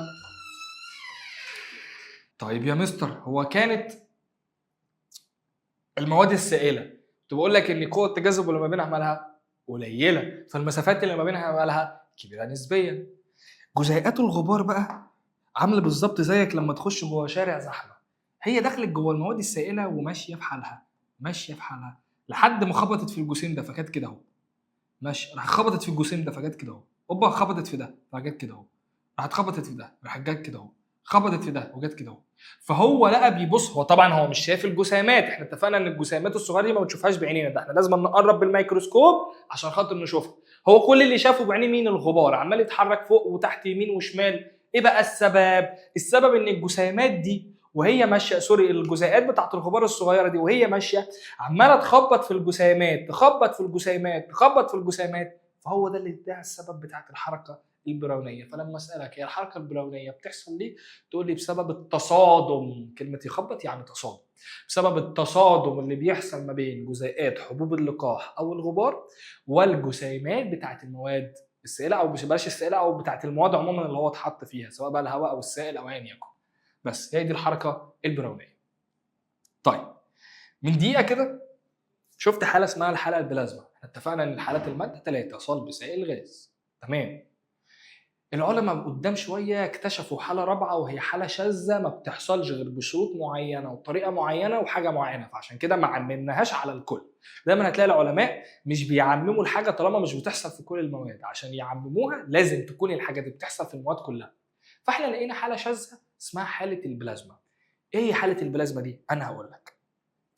شفت تيمون وبومبا لما كان بيقول لك النجوم هي عباره عن ايه؟ والله ما بهزرش. تيمون وبومبا ايوه كنت بتفرج على الكرتون، بحب الكرتون جدا.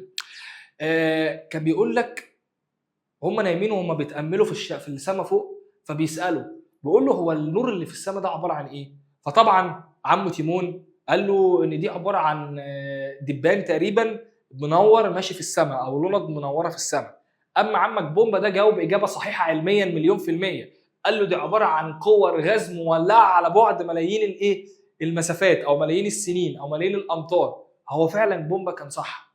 حاله البلازما ايه علاقتها يا مستر بالكلام اللي انت بتقوله؟ ما هو النجوم والشمس والبرق والرعد هي عباره عن كور غاز مولعه، فلما بتولع انت بتشوف النور بتاعها. تاني حاله البلازما هي عباره عن ايه؟ عباره عن جزيئات غاز صغيره حرارتها فضلت تزيد قوي تزيد قوي تزيد قوي وتعلى وتعلى وتعلى على ملايين السنين. فايه اللي حصل لها؟ الحاجات دي اتفككت واتفرقعت مع الوقت، فاتفككت لالكترونات وبروتونات وايونات موجبه وايونات سالبه، الحاجات اللي خدتها الترم اللي فات اللي هي الجسيمات الصغننه خالص. فهو ده اللي خلاها تنور. يبقى فعلا كان بومبا عنده حق لما قال لك ان النجوم او الشمس هي عباره عن كور غاز مولعه على ملايين السنين زيها زي حاله البلازما. تعالوا نشوفها عندي على السبوره. حاله البلازما هي عباره عن ايه؟ بتحصل امتى؟ قال لك بتحصل لما بسخن الغازات الاف وملايين الدرجات من الحراره، سخنها قوي قوي قوي قوي قوي. فايه اللي بيحصل لها؟ بتتأين، بتتفكك زي ما انا قلت لك، بتتحول لايونات موجبه الشحنه والكترونات سالبه الشحنه وغيره وغيره وغيره. بسمي الحاله دي بحاله البلازما، وهي دي الحاله الرابعه عندنا اللي ما بتحصلش غير بشروط معينه، ان يكون غاز مولع على درجات حراره عاليه. عشان كده العلماء ما عمموهاش، افتكرها بعمك تيمون. عمك تيمون ده طلع عالم، تخيل ان تيمون طلع عارف وانت ما تعرفش، يا نهار ابيض سبحان الله. فحاله البلازما الحاله الرابعه للماده واللي بتكون فيها الغازات على هيئه خليط من الايونات الموجبه والالكترونات السالبه. ده تعريفها لازم تعرفه. ليه يا مستر هي بقت كده؟ عشان خاطر هي ولعت، فضلت تزيد حرارتها لحد ما اتفككت وبقت الكترونات سالبه وايونات موجبه. قال لك ان مميزات حاله البلازما طبعا درجه حرارتها عاليه، انا اسف حقوق عليا، التوصيليه الكهربائيه بتاعتها عاليه، يعني بتوصل الكهرباء بشكل جميل. مش احنا اتفقنا طالما في الكترونات حره يبقى في توصيل للكهرباء؟ خلصت. طالما موجود الكترونات حره في ايا يكن المكان اللي هي فيه، اعرف ان المكان ده اصلا هو بيوصل الكهرباء، مش هي عباره عن الكترونات حره يبقى جيده التوصيل للكهرباء. وقال لك ان صور تواجدها هتلاقيها في الفضاء زي ما موجوده في الشمس، كور الغاز المولعه زي ما تيمون قال، البرق، والشفق القطبي اللي هو الاورورا. كان في برضو كرتون مش عارف اسمه ايه بصراحه، هتلاقيه كان جايب السماء جواه كده زي صور حلزونيه. شايف الشكل ده؟ هي الصوره هنا مش واضحه شويه، وحشه شويه، بس هو في الحقيقه بيبقى له شكله في الطبيعه جميل جدا جدا جدا جدا. بيبقى زي خطوط كده منوره في السماء، دي بتبقى عباره عن غازات درجه حرارتها عاليه جدا فاتفككت واتأينت عملت لك الالوان الجميله اللي انت شايفها دي. طيب وبكده يبقى درسنا خلص يا صاحبي، مش بهزر، الدرس الاولاني خلص. شفت جميل ولذيذ ازاي؟ بس هل حصتنا خلصت؟ لا طبعا. زي ما قلت لك انا حصتي عباره عن شرح وحل. تعالوا نختصر الحصه بسرعه بسرعه بسرعه بسرعه بسرعه. ركز معايا واديني ودنك، ركز اصحى فوق عشان نبدا نحل. بدانا كلامنا ان اتفقنا ان الحصه عباره عن الماده وبتتكلم عن الماده وحالتها، فاتفقنا ان اي حاجه حوالينا هي عباره عن ماده. ركز معايا انا هتكلم بسرعه عشان هحل، براجع لك مراجعه بسيطه كده عشان تركز معايا. فكل حاجه حوالينا هي عباره عن الماده. الماده تعريفها هي ايه؟ قال لك هي كل حاجه ليها كتله بتدي رقم على الميزان، وليها حجم يعني بتاخد مساحه من المكان اللي فيه وبتشغل حيز من الفراغ. كمان الماده كتلتها ثابته بتغير المكان، يعني انا لو جبت البتاع اللي في ايدي ده حطيته هنا، شلته ورحت حطيته هنا، انا غيرت مكانه، هو بالنسبه لي ماده. هل كتلته اتغيرت؟ تقول لي لا، يبقى اذا كتلتها ثابته وبتغير المكان. كمان عندها حاجه اسمها الحالات الفيزيائيه، وكانوا 3 حالات فيزيائيه: صلب، سائل، غاز. قلت لك يا دكتور ازاي بميز بعيني ما بينهم؟ بميز عن طريق اول حاجه بعيني اللي هي الشكل. فقلت لك ان المواد الصلبه والسائله والغازيه شكلهم مختلف عن بعض، وكان عندهم حاجه اسمها قابليه للانسياب. فالمواد الصلبه شكلها ثابت، ما بتدلقش، عندها شخصيه قويه، يبقى ما بتاخدش حجم او حيز الاناء اللي هي بتتحط فيه. يبقى المواد الصلبه شكلها ثابت، لا تنساب، يعني ما بتدلقش، ما بتاخدش شكل الاناء اللي بتتحط فيه. وتاني حاجه كان عندنا المواد السائله. اتفقنا ان المواد السائله مايعه صيصه. كانت المواد السائله دي شكلها كان المواد السائله دي شكلها بيكون متغير، كانت بتنساب بتاخد شكل الاناء اللي بتحط فيه، فالميه بتاخد شكل الكوبايه لو اتحطت في الكوبايه، شكل الحله لو اتحطت في الحله، شكل الازازه لو اتحطت في الازازه. بس كان عندها حاجه واحده بس هي اللي ثابته رغم انها ملهاش شخصيه وهفق، كان عندها الحجم بتاعها ثابت. وختمنا كلامنا عن حته او الجزئيه بتاعه الشكل والانسياب بالمواد الغازيه. قلت لك المواد الغازيه دي في الجلاشه خالص، ولا ليها شخصيه ولا اي حاجه خالص، فشكلها متغير، حجمها مش ثابت، بتاخد شكل المواد او الاناء اللي بتتحط فيه وبتنساب يعني بتدلي. واتفقنا ان المواد السائله والمواد الغازيه هما الاثنين بيشتركوا مع بعض، بسميهم الموائع عشان مواد ما عندهاش شخصيه، بتنساب بتدلي وبتاخد شكل الاناء اللي بتتحط فيه. كان فرق صغير ما بين المواد السائله والمواد الصلبه، السائله حجمها ثابت اما الصلبه حجمها متغير. وبعد كده مشيت شويه واديتك المثال بتاع الحقنه، فرقت لك ما بين المواد السائله والمواد الغازيه من حيث الشكل والانضغاط، فقلت لك ان المواد الصلبه كده كده ما بتنضغطش، حجمها ثابت، هي ما حدش ليه علاقه بيها، شخصيتها قويه. دخلنا على المواد السائله وقلنا انها رغم ماده مايعه ان لما بضغط عليها ما بتضغطش، وان حجمها بيفضل ثابت رغم انها ماده مايعه. وبعد كده دخلنا في الجزئيه بتاعه الغازات وقلنا ان الغاز اصلا كده كده شكله ولا ثابت وحجمه كمان مش ثابت وكل حاجه ضايغه، فكان بينضغط عادي وكمان حجمه بيقل. بعد ما خلصنا الجزئيه بتاعه الانضغاط والجزئيه بتاعه الحجم، دخلنا على الجسيمات. فاتفقنا ان كل المواد لو بصيت عليها بالميكروسكوب وقربت شويه بتتكون من حاجات صغيره اسمها الجسيمات. الجسيم هو الجزيء، هو الجزيء، فبيتكون من ذرات. اتفقنا ان الماده الواحده اللي هي زي المواد الصلبه كلهم ليهم نفس الشكل، المواد السائله كلهم ليهم نفس الشكل، المواد الغازيه كلهم ليهم نفس الشكل، بس طبعا بتختلف في نوع الجزيء. فالخشب صلب والحديد صلب والنحاس صلب، بس الثلاثه انواعهم مختلفه.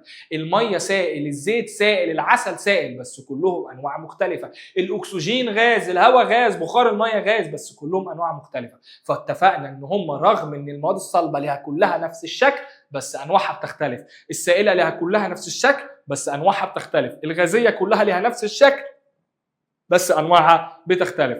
وبعد ما خلصنا الجزء ده دخلنا على الحته ازاي اميز ما بينهم. فاتفقنا ان المواد الصلبه قوه التجاذب ما بين الجسيمات بتاعتها كبيره وقويه جدا، فبيبقوا لازقين في بعض، فالمسافات اللي ما بينهم قليله. اما المواد السائله اتفقنا ان قوه التجاذب متوسطه شويه، فالمسافات اللي ما بينها كبيره نسبيا. اما المواد الغازيه قوه التجاذب رايحه في داهيه تكاد تكون معدومه، فالمسافات البينيه اللي ما بينهم كبيره جدا. فاتفقنا لما يجي يسالك المواد الصلبه ليه شكلها وحجمها ثابت، تقول له لانها تملك او تمتلك قوه تجاذب كبيره، فبالتالي المسافات البينيه اللي ما بينها قليله. طب ليه المواد السائله بيبقى شكلها متغير بس حجمها ثابت؟ تقول له عشان خاطر قوه التجاذب اللي ما بينها كبيره، قوة التجاذب اللي ما بينها قليله، فبالتالي المسافات اللي ما بينها كبيره نسبيا. وكان اخر حاجه خالص المواد الغازيه ولا ليها شكل ثابت ولا ليها حجم ثابت، تقول له لان القوه التجاذب اللي ما بينها تكون قليله جدا،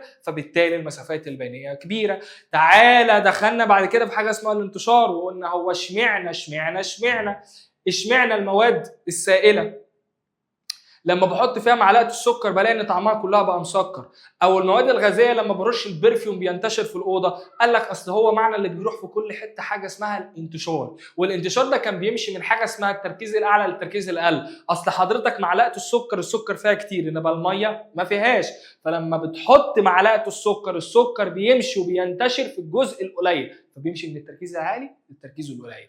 بعد كده دخلنا ان في علاقه اسمها طرديه وعكسيه. كانت السوائل لما بتزود درجه الحراره بتزداد سرعه الانتشار. واديتك مثال كوبايه الميه المغليه، كوبايه الميه البارده. الميه المغليه السخنه المولعه لو حطيت جواها معلقه السكر هتدوب بسرعه، انما الميه البارده هتاخد شويه وقت بس هتدوب، بس هتاخد شويه وقت. فاتفقنا ان سرعه الانتشار بتزداد بزياده درجه الحراره. بعد كده دخلنا على الغازات. هو ايه الفرق لما ارش رشه برفيوم في اوضه حجمها صغير واوضه حجمها كبير؟ اتفقنا ان اللي حجمها صغير كتله الهواء فيها قليله، انما اللي حجمها كبير كتله الهواء اللي فيها كبيره، فبالتالي الهواء او البرفيوم هينتشر بسرعه في اللي كانت الهواء فيها قليل، فكل ما قلت كتله الهواء سرعه الانتشار كانت كبيره. وساعتها قلت لك ان عندي حاجه اسمها علاقه طرديه وعلاقه عكسيه. الطرديه دول عامله زي الاثنين الصحاب، انت بتزيد انا هزيد، انت بتقل انا هقل، فكانت الحراره وسرعه الانتشار علاقه طرديه، لما ده بيزيد ده بيزيد. بعد كده دخلنا العلاقه العكسيه عامله زي الاثنين اللي ما بيحبوش بعض، لو انت بتزيد انا هقل، لو انت بتقل انا هزيد، فكانت كل لما قلت كتله الهواء سرعه الانتشار زادت. بعد كده دخلنا في حاجه اسمها الحركه البرونيه، واتفقنا ان الحركه البرونيه هي عباره عن ايه؟ ان الجزيئات بتاعه الغبار الصغيره بتخبط في الجسيمات، فبالتالي بتديها الحركه اللي بشوفها بعيني انها الحركه الجسيميه او الحركه البرونيه. واخر حاجه خالص كانت حاله البلازما، اللي هي الحاله النادره من الحالات الفيزيائيه، كانت بتحصل بشرط ان الغاز يولع عند درجات حراره عاليه جدا جدا، فيتفكك ويتأين الى الكترونات سالبه وايونات موجبه، فبالتالي بيديني حاله البلازما اللي بشوفها منوره في السماء ويكون توصيلتها الكهربيه عاليه جدا. كل اللي انا قلته ده كان ملخص الحصه بتاعتنا في دقيقتين بقى، ما اعرفش خالد دقيقتين ولا 3 دقايق. يلا بينا يا حبايبي نخش على جزء الحل. بسم الله. ركز بقى معايا عشان انا ذاكرنا وتمام، هعلمك ازاي بتحل. جزء الاسئله اللي انا جايبه لك ده هو جزء بتاع كتاب المدرسه، فركز معايا. بسم الله، صلي على رسول الله عليه افضل الصلاه والسلام. بسم الله الرحمن الرحيم. طيب كده كده او كده هو هيدينا برضو ايه الخط الرفيع، فماشي. عايزين الاحمر، احنا عايزين الاحمر. هو اداني برضو، انا عايز احمر. ماشي انا عايز احمر. تمام ماشي. بسم الله. السؤال الاول، اختر الاجابه الصحيحه للاسئله من 1 و4. السؤال بيقول يتشابه كل من الهواء والماء. ما تكملش. هو الهواء ده كان ايه يا مستر؟ الهواء ده كان غاز. الميه دي كانت ايه يا مستر؟ الميه دي كانت سائل. طيب اتفقنا ان سواء الغاز او السائل الاثنين بقول عليهم ماء واقع. طب المواقع دي يا مستر، المواد المايعه كانت بتنساب وبتاخد شكل الاناء اللي بتتحط فيه، ما كانش ليها شخصيه. هو عايز الحاجه اللي بيتشابهوا فيها. تعال نمشي من ورا. هل ليهم حجم ثابت؟ والله يا مستر الميه مواد سائله، كانت الميزه الوحيده اللي فيها ان حجمها ثابت، فدي بس الهواء ده غاز ما كانش ليه حجم ثابت، يبقى ما ينفعش اختار د. تعال نشوف ج. لها شكل محدد؟ يا راجل الهواء والميه المواقع اللي ما لهمش شخصيه ليهم شكل محدد؟ لا طبعا، الاثنين بياخدوا شكل الحاجه اللي بيتحطوا فيها. بعد كده دخلنا على ب. ينفع اشوفهم؟ هو الميه ينفع اشوفها بس الهواء بشوفه؟ لا. الاجابه الصح هيبقى ليهم كتله عشان هم مواد، واتفقنا ان اي حاجه في الدنيا اسمها ماده يبقى ليها كتله، سواء سائل او صلب او غاز. سؤال رقم 2 بيقول لك عندك مجموعتين من المواد، المجموعه اكس زيت وخشب ورخام. طيب والمجموعه واي اكسجين ونيتروجين وهيدروجين. انا جمعت ان دول كلهم غازات. اكسجين ونيتروجين وهيدروجين دول غازات. طب تعالى نبص على ده، زيت وخشب ورخام. الزيت ده سائل والخشب والرخام ده صلب. طيب هو ايه الحاجه الوحيده اللي كانت مشتركه ما بين الصلب والسائل؟ قلنا ان السائل والغاز اخوات في كل حاجه، مواد ما لهاش شخصيه، شكلهم مش ثابت، بياخدوا شكل الاناء اللي بيتحطوا فيه، بيدلقوا على وشهم، ما لهمش اي شخصيه. بس كان فرق صغير، ان السائل رغم ان هو بكل ده فيه كانش بيتضغط وكان حجمه ثابت. شبه مين؟ المواد الصلبه. فلما نيجي نتكلم هنا سائل وصلب، الحاجه الوحيده اللي مشتركه ما بينهم ان هما الاثنين حجمهم ثابت. بص انا من قبل ما ابص في السؤال جمعت هو عايز ورايح فين. ما ده الذكاء، ده انك تشغل. ما اقصدش ان انا ذكي يا حبيبي، انت كمان ذكي ان شاء الله لو ذاكرت كويس واهتميت باللي انا بقول لك بيه وذاكرت الحصه صح بعد ما سمعت الفيديو. انا دلوقتي بفهمك، انا لاقط ان المواد السائله والمواد الصلبه هم كده كده كانوا الاثنين حجمهم بيبقى ثابت، يبقى خلاص طالما جمعهم لي في جمله واحده يبقى هو اكيد رايح في السكه دي. تعال نشوف الغازيه. بما اني بتكلم على الحجم يبقى اكيد الحجم بتاع المواد الغازيه بتاعه غير ثابت. طيب تعالوا نشوف الاسئله بتقول لك ايه. اي من مالي بيعبر عن احدى خواص المجموعتين. المجموعه اكس اللي هي كانت سائل وصلب بتشغل حيز بيشغلوا حيز، هم مش مواد. طب تعالى نشوف المجموعه واي اللي هي هواء او هي غازات. مش الغاز ده ماده؟ ايوه. والماده كل ما لها كتله ويشغل حيز. وهنا بيقول لك لا تشغل حيز؟ لا طبعا، يبقى الاجابه الف عندي ما تنفعش. شفت انا بحل ازاي؟ تاني ادي الاختيار الف هو ده كله. بيقول لك المجموعه اكس بتشغل حيز، ايوه عشان مواد. طب المجموعه واي لا تشغل حيز؟ لا طبعا بتشغل، هي مواد، يبقى الاجابه الف كلها ما تنفعش. تعال نشوف الاجابه ب. المجموعه واي ليها شكل محدد، هو المواد الصلبه والله يا مستر ايوه ليها شكل، بس السائله ليها شكل؟ لا، دي بتاخد شكل الاناء اللي بتتحط فيه، يبقى دي ما تنفعش. يبقى من قبل ما ابص على الاختيار ب كمان غلط. تعالوا نشوف ج. لها حجم ثابت. ايوه حجمهم هما الاثنين ثابت فعلا. المواد الصلبه كده كده شخصيتها قويه، ما حدش يقدر يجي جنبها، حجمها ثابت. والمواد السائله كانت الميزه الوحيده اللي فيها ان حجمها ثابت، يبقى دي تنفع. طب تعال نبص، ليس لها حجم ثابت. ايوه المواد الغازيه فعلا ما لهاش حجم ثابت، يبقى الاختيار الصح هو الاختيار ج. السؤال اللي بعده سؤال رقم 3 بيقول عند إمالة إناء بيحتوي على مادتين اكس وواي. ماشي، تعالوا نشوف السؤال وتعالوا نشوف المادتين. ادي عندي الكوبايه، ماشي، وادي الماده اكس وادي الماده واي. راح عمل لهم اماله، ميل الكوبايه. ايه اللي حصل؟ ببص كده لاحظت ان الماده واي ولا اي حاجه، ما حدش جه جنبها ولا اتاثرت، انما الماده اكس هي اللي هتدلي دي، يعني يحصل لها ايه؟ تنساب. تاني كوبايه اهي، وادي الماده اكس وادي الماده واي. جيت اميل الكوبايه لاحظت ان اكس ما حصلهاش حاجه، سوري، ان واي ما حصلهاش حاجه، اما اكس هي اللي هتدلق من الكوبايه. فما انا لسه قايل لك هم مين اللي بينسابوا بيدلقوا؟ اللي هم المواقع. يبقى اكس دي اقدر من دماغي كده اقول عليهم هي اكيد هيكون حاجه من المواقع. يا مستر، طيب هي مين اللي لو الدنيا اتدربكت ما حدش بيقدر يعمل فيها حاجه ولا بتتاثر، شخصيتها قويه؟ كانت المواد الصلبه. يبقى واي دي يا مستر هي المواد الصلبه. طيب جميل جدا، ركز معايا. طب هما المواقع دول كانوا مين؟ يلا قول لي، يلا عايز اسمعك. والله المواد اللي مالهاش شخصيه كانوا 2. شاطر، صح، اللي هي المواد السائله والمواد الغازيه. طيب جميل، يبقى واي هي المواد الصلبه واكس هي المواد السائله والغازيه. تعالوا نقرا السؤال. بص انا حللت السؤال من قبل ما اشوفه. انا عايزك بقى تركز معايا في طريقه الحل بتاعتي. والله لما تكبر ان شاء الله وتخش ثانويه عامه هتفتكرني وهتدعي لي ان شاء الله، يعني لو افتكرتني. فركز معايا في طريقه الحل، انا هعلمك ازاي تحل السؤال. مش عايز اخش في تفاصيل دلوقتي، بس ان شاء الله لما تكبر وتبقى في ثالثه اعدادي في اخر السنه هفهمك انا بعمل معاك كده ليه. تعال نشوف السؤال. عند اماله اناء بيحتوي على مادتين اكس وواي. طيب اصبح وضعهما كما بالتالي. خلاص انا عرفت ان انا دلوقتي حللت السؤال، والرسمه اللي انت جايبها لي كانت عندي كوبايه، جيت اميل الكوبايه لقيت ان واي ما ملتش، يبقى دي ماده صلبه، واكس هتدلق، يبقى دي حاجه من المواقع، يا سائل يا غاز. اي مما هما يعبر عن حاله كل من المادتين اكس وواي. اتفقنا ان اكس هتبقى يا اما سائل يا اما غاز. تعالوا نشوف الاختيارات. اكس صلب؟ لا.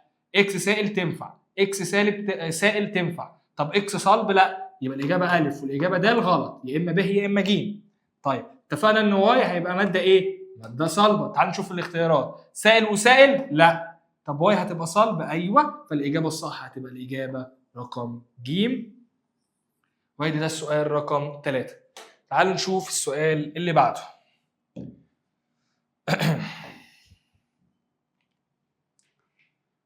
السؤال اللي بعده بيقول من الشكل المقابل ماذا يحدث لحجم كل من الماء والهواء على الترتيب عند ضغط المكبس بتاع الحقنه.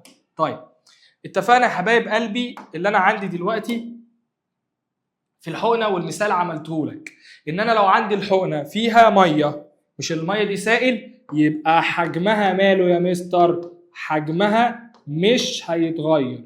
والله لو اتشقلبت حجمها مش هيتغير، رغم انها من المواقع ملهاش شخصيه ولا ليها اي 30 لازمه، وبتدلق وبتقع على وشها وبتنساب، وكمان بتاخد شكل الكوبايه اللي بتتحط فيه، الا ان حجمها ثابت. وحلفت اقسم بالله ما حد يعرف يجي جنب الحجم بتاعي، انا حجمي ثابت. اما الهواء ده من الغازات، ده كله بايظ عنده، فالحجم عنده ماله؟ غير ثابت. يبقى الحجم بتاع المواد الغازيه بيتغير عادي جدا. يبقى الحجم بتاع الميه اللي هي مواد سائله مالها؟ مش بيتغير، اما الحجم بتاع الهواء بيتغير. اتفقنا ان انا لما بضغط على الحقنه، بضغط عليها، كان كميه الهواء اللي بتحصل لها بتقل، يبقى حجمه كمان في الحاله دي لما انا هقعد ادوس على الحقنه هيفضل المكبس ده ينزل لتحت كده، ينزل لتحت لحد ما الهواء يقل خالص، يبقى حجم الهواء اللي بيحصل له بيقل. طيب هل الميه هنيجي جنبها؟ لا. تعالوا نشوف يلا الاختيارات. ايه اللي هيحدث لحجم كل من الماء؟ هقول له الماء ثابت لا يتغير. طب الهواء هضغطه فحجمه هيقل. يلا نشوف الاختيار اللي بيقول كده. حجم الميه لا يتغير، لا يتغير ماشي، يزداد ويقل دي غلط. طب حجم الهواء هيقل، بيقول لك يزيد، لا هو هيقل، يبقى الاجابه الصح هتبقى ج. السؤال اللي بعده. السؤال اللي بعده بيقول لك من المخطط المقابل، ايه ده، لا سوري امسح. اوكي. السؤال اللي بعده بيقول لك من المخطط المقابل انسب لكل من واي واكس وزد ما يناسبه فيما يلي. ومديك عصير وهواء. طبعا ده تدريب بتاع كتاب الوزاره يعني بتاع المدرسه، فلازم بقى يعني الحاجات دي طبعا ما تجيش في الامتحان، بس هنحله عشان نشوف مدى فهمنا للحصه. قال لك عصير ده سائل. يلا تعالوا نحلل. يلا يلا يلا تعالى يلا وريني يا شاطر. العصير ده عباره عن ايه؟ سائل. الهواء غاز. الضوء لا يعتبر ماده. هو الضوء بشوفه هل بمسكه؟ بعرف اوزنه على ميزان؟ لا. هل بياخد حيز من اللي حواليا؟ لا. يبقى الضوء اصلا لا يعتبر ماده. الحراره بعرف احطها على الميزان؟ لا. بتاخد حيز من المكان اللي هي فيه؟ لا. يبقى الحراره كمان لا تعتبر ماده. الحديد ماده صلبه ماشي. ثاني اكسيد الكربون غاز. تعالوا نشوف الاختيارات. قال لك ماده هل لها كتله؟ فالاجابه كانت لا. يبقى مين اللي عندي اللي كانوا لا؟ حاجتين. يبقى انا دبليو ممكن اقول عليها انها ضوء، وممكن اقول عليها انها كمان الحراره. تعالوا نكمل.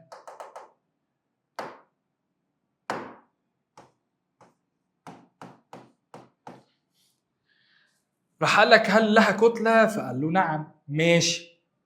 دي بازل، دي لعبه. هل يمكن انضغاطها؟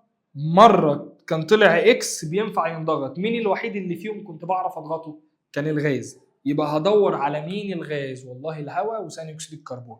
يبقى اكس ده هيبقى حاجتين، هيبقى ثاني اكسيد الكربون وهيبقى كمان الهواء.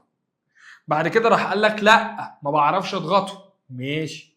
يبقى احنا كده شلنا الهواء، شلنا الحراره، شلنا الضوء، شلنا ثاني اكسيد الكربون، يبقى لنا العصير والمين والحديد. قال لك هل لي شكل محدد؟ واحد قال له لا انا ماليش شكل محدد، باخد شكل الكوبايه اللي بتحط فيها. والتاني قال له انا ليا شكل ثابت وحجمي ثابت محدش يقدر يجي جنبي. يبقى مين اللي محدش يعرف يهوب ناحيته؟ الصلب اللي هو كان مين؟ الحديد. يبقى واي ده هيبقى الحديد. شلنا الحديد يبقى لنا مين في الاخر؟ العصير. يبقى زد ده هيبقى العصير. طيب عيد السؤال تاني عشان مش هعيده بقى خلاص عشان وقت الفيديو. عيد انت السؤال تاني واسمعه من ورا الجديد. يلا السؤال اللي بعده.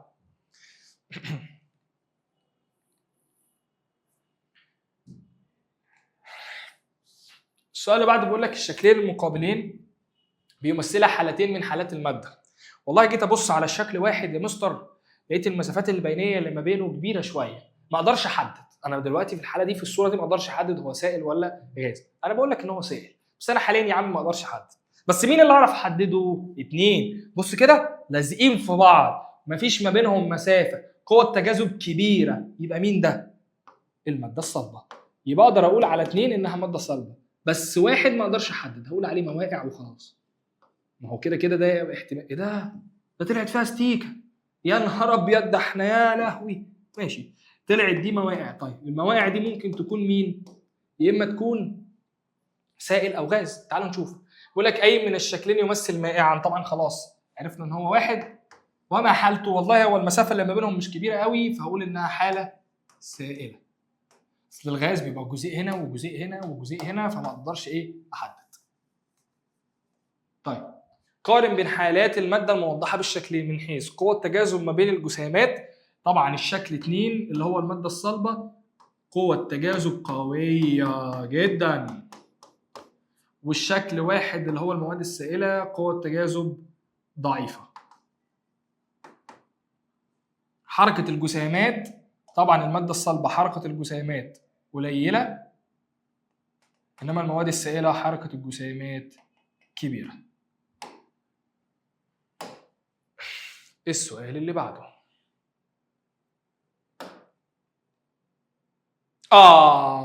مين الجامد؟ اول مفاجاه عندنا من المفاجآت اللي قلت لك عليها طبعا في اول فيديو، اكيد انت نسيت احنا كنا بنقول ايه اول فيديو، بس المهم انك ما تكونش نسيت الشرح. ان شاء الله باذن المولى عز وجل في كل فيديو هينزل لك لحد اخر السنه هيبقى فيه سؤال دايما ثابت اسمه مين الجامد. والسؤال ده عايز اعرف مين الجامد فيكم اللي كان قاعد مركز ومصحصح وشاطر وبيكتب ورايا وبيسجل كل المعلومات اللي بقولها في الحصه. طب يا مستر هو السؤال ده ايه لازمته؟ حضرتك بتديه ليه؟ عشان تعرف مين الشاطر وبس؟ طبعا لا. هو احنا عندنا الشاطر بيبقى اي حد؟ ده الشاطر لازم جوائز ولازم يتكافئ. فالسؤال ده يا حبيبي هيبقى عليه جوائز كبيره جدا جدا جدا، مش هقول لك هي ايه ولا هعرفك هي ايه. طيب انا دلوقتي يا مستر اعرف منين او حضرتك هتوصل لي ازاي؟ انا كل اللي عايزك يا حبيبي انك تكتب الاجابه بتاعته في الكومنتات وانا هعرف اوصل لك، مالكش انت دعوه. كل اللي طالبه منك انك تكتب الاجابه الصح بتاعته في الكومنتس مش اكتر، وتقصقص لي الجزء ده بقى بلذاذتك وشطارتك، تاخده لي من الفيديو وتوزعه على اصحابك الشاطرين اللي زيك اللي اتفرجوا على الفيديو عشان يشوفوا مين فيكم اشطر واحد ويعرف يجاوب السؤال ده صح. طب ما تيجي نشوف السؤال بيقول ايه. السؤال بيقول تفتكر ليه الميه بتاخد شكل الكوبايه اللي هي فيها؟ مش هقول، اما نشوف بقى مين اللي كان مركز في الحصه ومين الشطور اللي هيعرف يجيب الاجابه بتاعتها. وبكده يا حبايبي تكون خلصت الحصه كلها كلها كلها كلها. يا رب اكون فدتكم وتكونوا استفدتوا من الحصه وحلينا وشرحنا وعملنا كل حاجه. حابب بس اقول لك كلمتين صغيرين. انا دلوقتي قعدت افكر انا والتيم بتاعي، فقررنا ان شاء الله باذن المولى عز وجل جزء التدريبات بتاع كتاب الامتحان كله اللي هيكون مع حضرتك باذن المولى عز وجل العبد لله هيحله لك كله مجانا فور فري لحد اخر السنه. فانت باذن الله هتعرف وتسمع حصه وهحل معاك الاسئله بتاع كتاب المدرسه، طبعا السؤال اللي هو الجائزه بتاعتنا اللي في الاخر، وانا عموما هينزل لك فيديو بيتحل فيه الدرس ده من كتاب الامتحان. طب انا يا مستر مش مقدرتي مش معايا كتاب الامتحان، هتلاقيني يا حبيبي منزل لك الجزء ده PDF تحت في الديسكريبشن بتاعت الفيديو. طيب في حاجه كمان ودي اخر حاجه حابب اقولها لكم، ان كل حصه لينا هتنزل هيبقى عليها امتحان. طب انا يا مستر همتحن الامتحان ده ازاي؟ هتلاقي اللينك بتاع الامتحان تحت في الوصف في الديسكريبشن، هتلاقيني منزله لك، هتدوس عليه هتكتب بياناتك طبعا وكل حاجه، ونشوف مين فيكم برضه اشطر واحد. اصل برضه نسيت اقول لك اللي هيقفل معانا هيبقى ليه جوائز كبيره جدا جدا. يبقى انا كده معاك اهو من شرح حل كمان تدريبات امتحان ومتابعه، مش سايبك وهفضل معاك لحد اخر السنه. كل اللي طالبه منك انك تدعي لي مش اكتر، وانك يا حبيبي تركز وربنا يوفقك ويكرمك في الاخر. ما تخافش انا جنبك وفي ظهرك، مفيش حاجه اسمها جديده وحاجه تخوفك، انا مش هسيبك خالص خالص يا حبيبي. يا رب اشوفكم بخير يا رب يا حبايبي. ما تنساش تفعل الجرس وتعمل متابعه عشان كل فيديو ينزل لك ان شاء الله يا حبيبي تشوفه، وتشترك في جروباتنا بتاعت الواتساب والتليجرام والفيس. يا رب يا رب يا رب اشوفك احسن دكتور واحسن مهندس او دكتوره ومهندسه في الدنيا. والسلام عليكم ورحمه الله وبركاته.